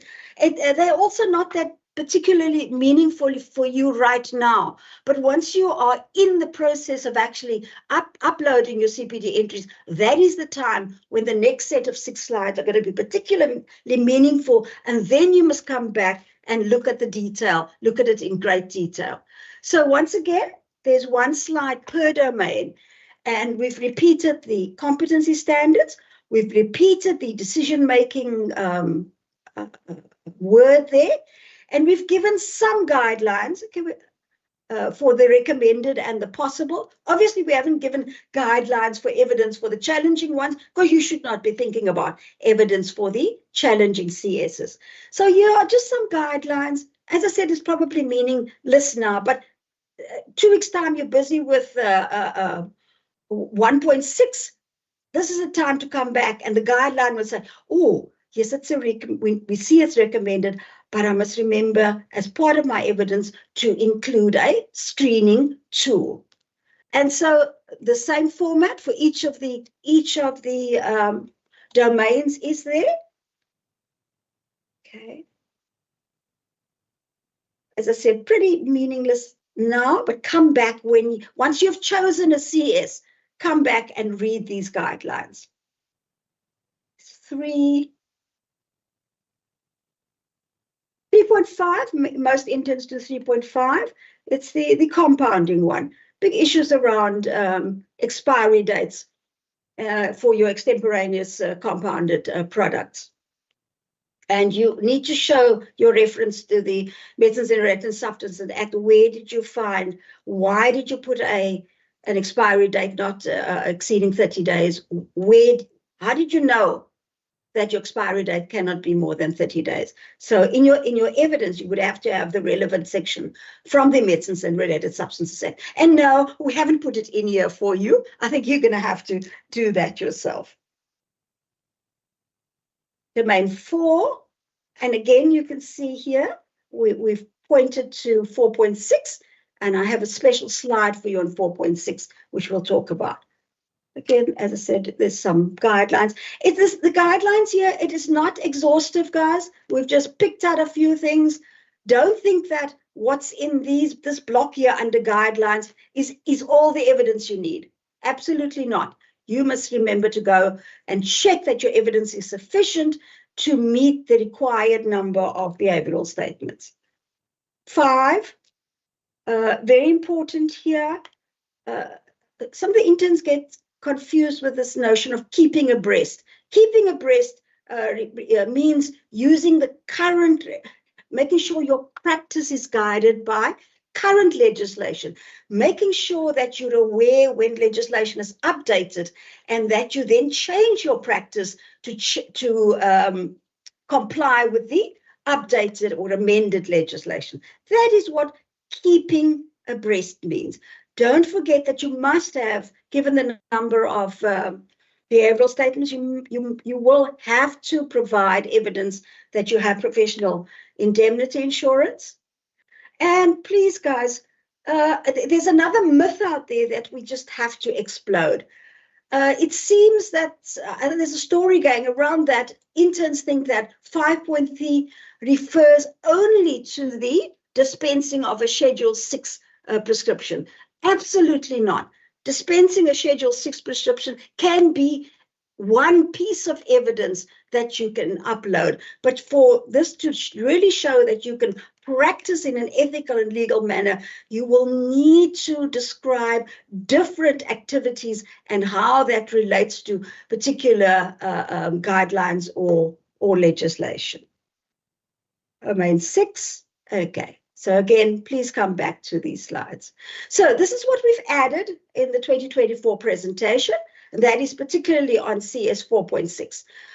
In your feedback presentations later in the year, we'll go into more detail about difficult or challenging or really common errors that interns make. But we thought that because 4.6 was just really seemed to be a bugbear for many, we've put some extra information here. Page 39 in your manual, we have not put the definitions here. Please look in your manual. There's now a clear definitions for you in order to help you to differentiate between a policy and an SOP, because this competency standard requires you to be able to apply an SOP and to apply a policy. And apply is simply another word for use. You can't just identify an SOP and identify a policy and say, there, I've applied it. No, you must show what what activity did you engage in where you actually used a particular SOP? What activity did you engage in where you actually used a specific policy? Okay, so it's very important that you look at it, that in your entry, in your implementation, you describe an activity where you apply a policy, and you describe a different activity where you apply an SOP. So in your manual, you'll see here they give you some choices on policies. The NDP, you don't even have to go and look for the NDP. You will find it in your policy. And then a very important note here: GPP is minimum standards. GPP is not a policy. So please do not apply a section of the GPP and say, there's my evidence of having applied a policy. Your assessor will simply send your comment and say, GPP is not a policy, and you will have to redo that part of your entry. Okay, so we hope that this helps and that we can see that that the interns of this year have less trouble with CS 4.6. Okay, tutors. This activity this year is not only for the interns, and we've got one or two words that we'd like to address specifically to the tutors. Tutors, you're a very important person in the intern's life this year, and I'm sure you know that already. You've already had a month to establish a relationship, and I'd like to hope that in every case that so far there's a really good relationship, and that as tutors you're aware of how important your role in your intern's life is. Okay, so you're a role model, and as a role model, if you are cutting corners and practicing unethically and practicing illegally, hello, what kind of a role model is that? So I think being a tutor to an intern is also time for you as a tutor to do some introspection and say, let me just do a check. Am I still on the right path? Am I still practicing legally? Am I still practicing ethically? Because, it's so easy, and I'm trying to be judgmental here, but it's easy to fall into bad habits. So tutors, a suggestion, use this time for some introspection, also to examine your own activities, your own behaviors, your own practice, so that you can say, I'm a good role model. I'm doing everything that I would like an intern to emulate. Okay. You're a mentor. And it's wonderful. It's because it gives you an opportunity to grow. And life would be really boring if we got into a profession and we stagnated. And that's what's wonderful about being a professional person. It's this continual growth. And so tutors, I hope that you never lose sight of the fact of what a growth opportunity being a tutor to an intern is. And there's frankly, I know there are many times we feel really great in our lives, but tutors, when your intern is successful in 6 CPDs within the 365 days of the internship, that's a good feeling, because you can be proud of yourself as a tutor and say, yeah, I did well. I did a good job. I was a good role model and mentor to my intern, and that's a good feeling. So I'm just encouraging you to aim towards that feeling. Of course, as tutors, you cannot be a tutor unless you've done your annual declaration and that you are compliant with having done your 6 CPDs in the previous year. And of course, this year you need, once again, like every one of us promises, we all have to submit our 6 CPDs every year. Tutors, there's something new. If you've been a tutor before, you might be familiar with the concept of online verification, but you might have heard something very, very important. Another column has been added to that table of deadlines. Repeated it here, table 9 on page 32 of the manual, and it gives the deadline by which an intern must submit their CPD entries online. In other words, the date by which they must send it to you. And then I think it's 2 or 3 days later, your deadline is there. So that means you have that short period of time between the submission deadline and your verification deadline to actually verify the entry. And now, what does verification? I'd like to just very quickly run through, tutors. What does verification mean? It doesn't mean to open it and then click it and say submit. It means that you actually have to read what your intern has done. It means that you have to verify. In other words, you must say, I believe it is true. I believe it is true that what the intern has written here actually happened, that it is the intern's own work, that the evidence is authentic, that the evidence is valid, that there's sufficient evidence, that the evidence is annotated. In other words, you must cast your eye across the CPD entry and see that it is good enough to be successful. That is your role. It is a lot more than simply pressing a button and saying submit. So in tutors, we are appealing to you, please, to take your role seriously, because unless you take your role seriously, you're never going to get to that wonderful stage where you can say, my intern was successful in 6 CPDs in the minimum period of time. So you need to accept your intern's entry. You must check silly things like interns. They write up something under planning, and then they repeat the planning story under implementation. You know, another cutting and pasting. So check. Excuse me for 1 minute, please.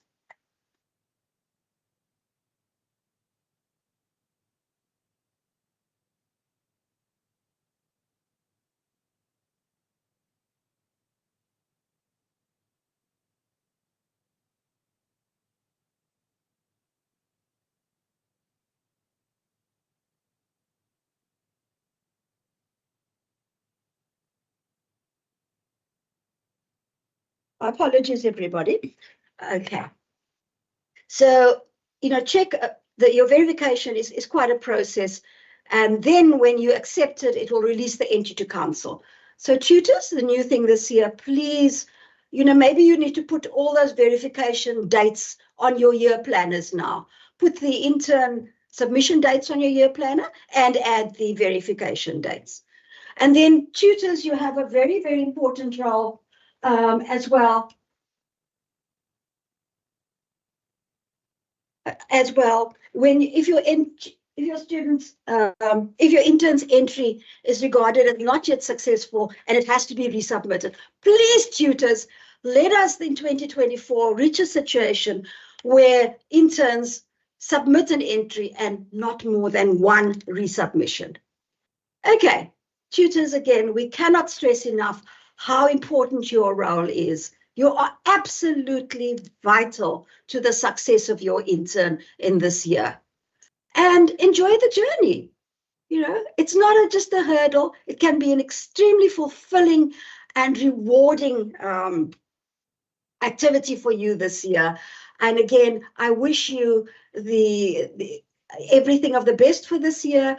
And I want every tutor to have that wonderful feeling of satisfaction saying, my intern was dead well because I was a good tutor. Okay, and then just lastly, don't forget that you can use your tutorship for one of your own CPDs. 6.2 is perfect because you can look at domain 6. So again, don't waste your tutor activities. You can write up one of your own CPDs there. So there's another win-win situation. Okay. And finally, enjoy it. Thank you. That concludes mine, and I'll hand over back to Tabang for the survey. Okay, thank you so much, Prof. This brings us to the end of the presentations, and we will be moving on to the question and answer session. And over to you, Noktula. Thank you. Sorry, Tabang. I won't be available to answer questions. I'm moving on to my next meeting. Okay, it's noted. Good luck, interns, and have a great year. Bye-bye, everybody. Bye, Prof.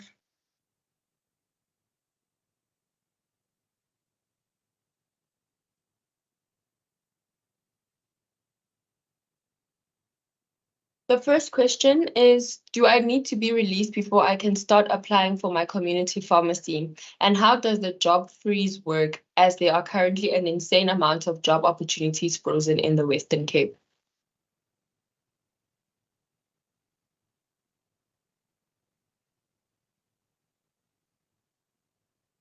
Okay, thank you, Noctula.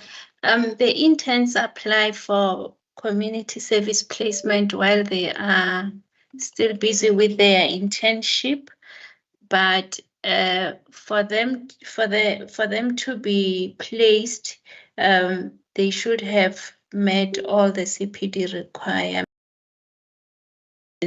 But Megam is there in case I've missed something she can add. Thank you. Thank you, Metabang, and good afternoon, everybody.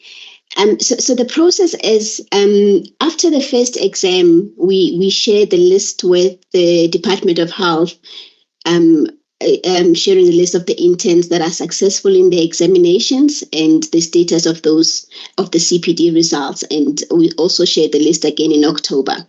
So interns get an opportunity to apply to ICSP for internship positions. But in terms of placement, they are placed based on the outcome of their internship, if they've passed the exam and if they are competent in the CPDs. But you can only then apply online or apply for registration as a CSP online once you are released from internship. And we do the release of interns in December. Thank you. Question from YouTube. Was the annual fee of 692 included in the 2,891 we paid during registration, or is this an additional fee?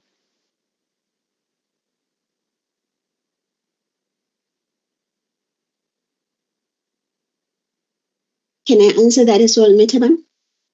Yes, please. Okay, so the annual fee is not included in the registration fee that interns paid. So it is an additional amount that the interns would have to pay, and it's payable by the 1st of June. Thank you. Another question from YouTube.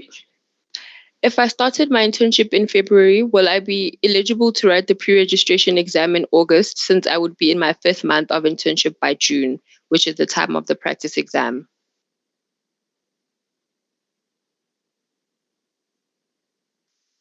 Thank you, Noctula. Yes, practice exam doesn't really require an intern to be in the 6th month of internship. So the intern will be eligible to sit for the August pre-registration examination, provided they have met all the requirements. Thank you. If you are working at an institutional pharmacy but would like to do PIT, can you ask the nearest retail pharmacy to complete CPD?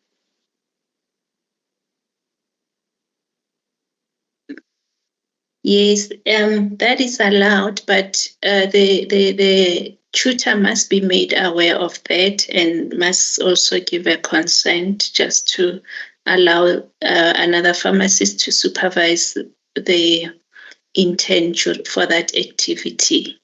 Thank you. Can 400 hours experience be used for CPD?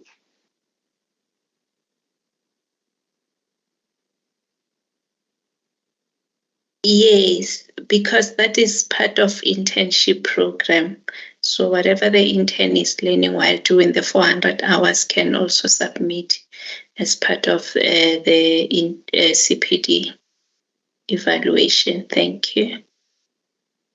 Do CPD resubmissions count as new submissions that we will be charged for after the free 6? Interns will be charged when they submit for the 10th submission, meaning after they have submitted the first six, they are given an allowance of 3 more resubmissions, and then if they still have more resubmissions to make from the 10th CPD, they will be charged. From the 10th submission, they will be charged a fee. Thank you. I have a question regarding the verification by the tutor. Do our tutors need to physically sign each page of our evidence, or is the online verification sufficient? The online verification is sufficient. So everything that is submitted for assessment, because it has been seen by the tutor, and that means it has been verified, we accept it as it is. Thank you. Are we allowed to use evidence from separate occasions for one competency standard? For example, if we're using 3 different prescriptions to meet one behavioral statement under one competency. Ibrahim, may you please take this one? Sorry, can you just repeat the question? Are we allowed to use evidence from separate occasions for one competency standard? For example, if we're using 3 different prescriptions to meet one behavioral standard under one competency. Yes, definitely you are allowed to do it, as long as you annotate your evidence and you say what you're trying to say with that piece of evidence. So in each different script, you might be able or wanting to say something different with that script. But if you just put 3 scripts there and you don't annotate it, and the assessor is not aware of what you're trying to show with those 3 scripts, then it can be confusing.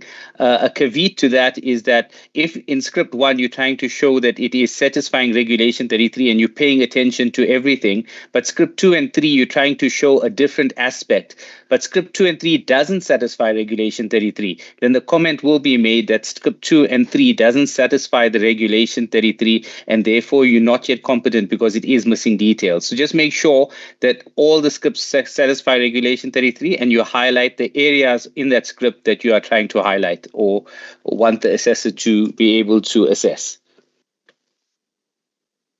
For domain 1, competency standard 1.6, as a screening activity, can I use a discovery vitality health check?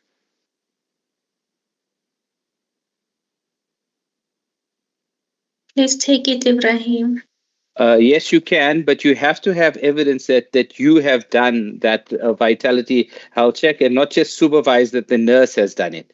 So it says participating, it's behavioral statement B, and it says participate in screening and disease prevention programs and campaigns.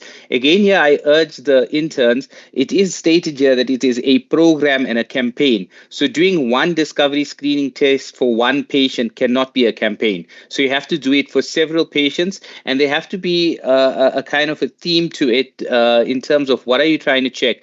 For elevated blood pressure levels, you're looking at diabetes, you're looking at both of them or whatever it is. You can't just randomly just screen patients. And so there must be some kind of a primary healthcare prevention program or campaign that you're embarking on. And behavioral statement B is only one behavioral statement out of 3. And you must do more than one patient, and you must screen the patient. Are we allowed to use pictures of ourselves conducting procedures as evidence, or just the procedure only where possible?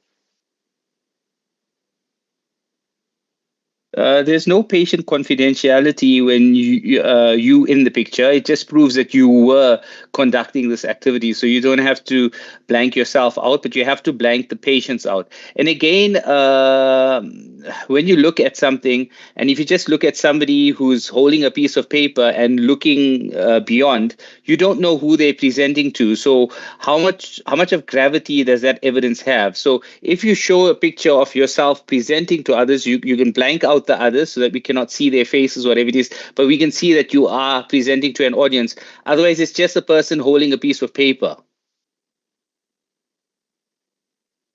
Will I be able to start ComServe in February if I began my internship in February?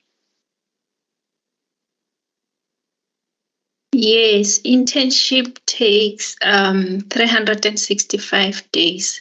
So as long as the intern has completed the required number of practical training days, they can. I mean, if you started your internship on the last day of the month, then you will start the following year.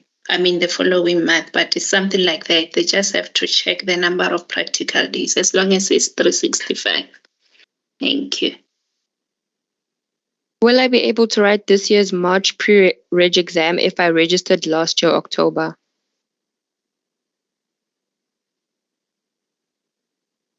Yes, the pre-registration examination is only in August, so the intern will be meeting the requirements in terms of the number of months post-registration. So as long as they met other requirements, yes, they will be allowed to sit for the pre-registration examination. What is the turnaround time for issuing the registration certificate after paying the fees? The facilities are asking for those.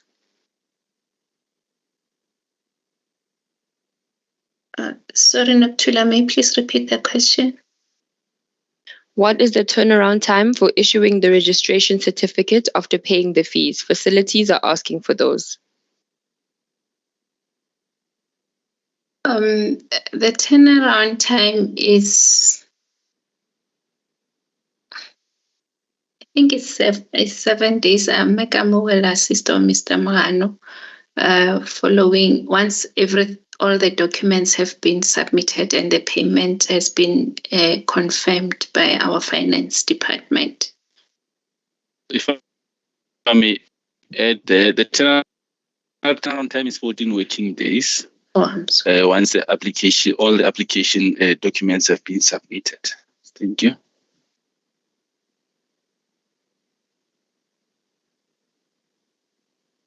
Progress reports are set for 12 weeks and so forth. Does the progress report automatically open on a set date, or does it open at a separate date for all interns according to the date that you are released as an intern?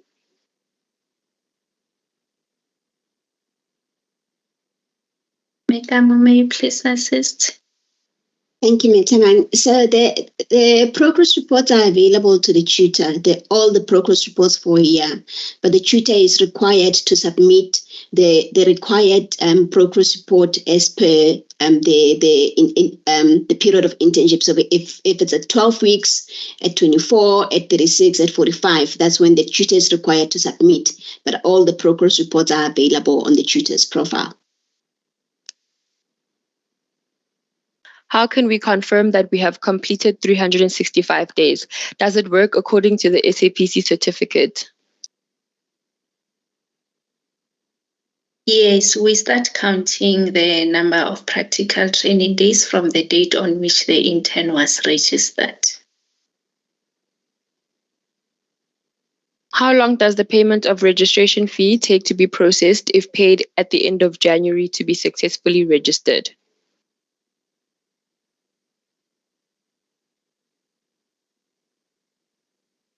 That is a finance process, but once you have submitted all the documents, we start working on them, as long as the intern has also provided a proof of payment. So the process runs concurrently. I can't tell how many days, but within the 14 days that Mr. Mahano has indicated, we're supposed to be done with all the processes. How long do we apply? After how long do we apply for a letter of good standing with council? How long does it take to obtain one after lodging an application? Mr. Mahano, may you please assist? The certificate of good standing is valid for 6 months. So upon expiry, once it's issued, you may apply. And in terms of how long it takes, it should take 14 working days to be processed. Thank you.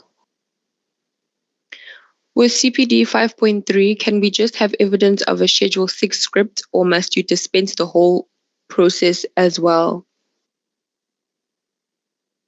With CPD 5.3, Joe, you have to read the behavioral statements, and you have to dispense the whole script. You have to have evidence that you have done this activity and somebody has supervised you. But if you look at the behavioral statements, it goes much further than that, because it also speaks about, so you have to show within that you applied the Pharmacy Act, you applied the Medicines Act, you worked within your scope of practice, which legislation did you keep abreast of and apply, so that in which new legislation did you apply. Also, you have to comply with professional indemnity requirements. So it's not just saying that I am aware that I'm supposed to have indemnity insurance, or I have applied for indemnity insurance. It says you need to comply with professional indemnity requirements. So that means you have to have an active professional indemnity insurance at the time of doing the CPD or whatever it is. So it's that. And then you have to also show that you practice within the code of conduct. So you have to satisfy those behavioral statements. So just doing a Schedule 6 won't show that you applied. Which new legislation did you apply? The indemnity insurance, can you show within that you acted within the code of conduct and that you acted within your scope of practice? So you have to make sure that all of those behavioral statements are met. Thank you. Okay, and our last question. Is it accurate that we will only be able to apply for ComServe once we are released from the intern register?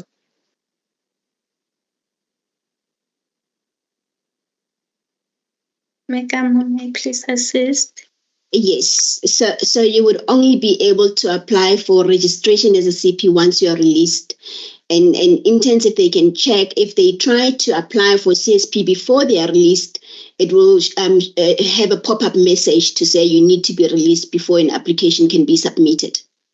So you need to have met all the requirements and be released for you to be able to apply for CSP for registration. However, with the application to the National Department of Health ICSP program, the interns are able to apply while they are still registered as interns and not released. So the National Department of Health normally releases communication to interns around July, after July, to say that applications for CSP placement are open. Thank you. Okay, thank you. That was the last question. Okay, thank you so much.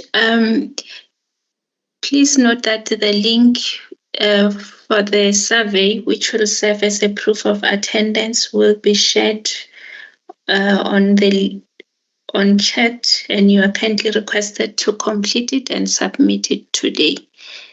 And thank you so much for being with us until this far.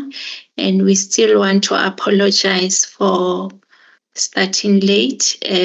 We should have started as 12 as per our schedule, but unfortunately, due to unforeseen circumstances, we are more than an hour late, and we apologize for that.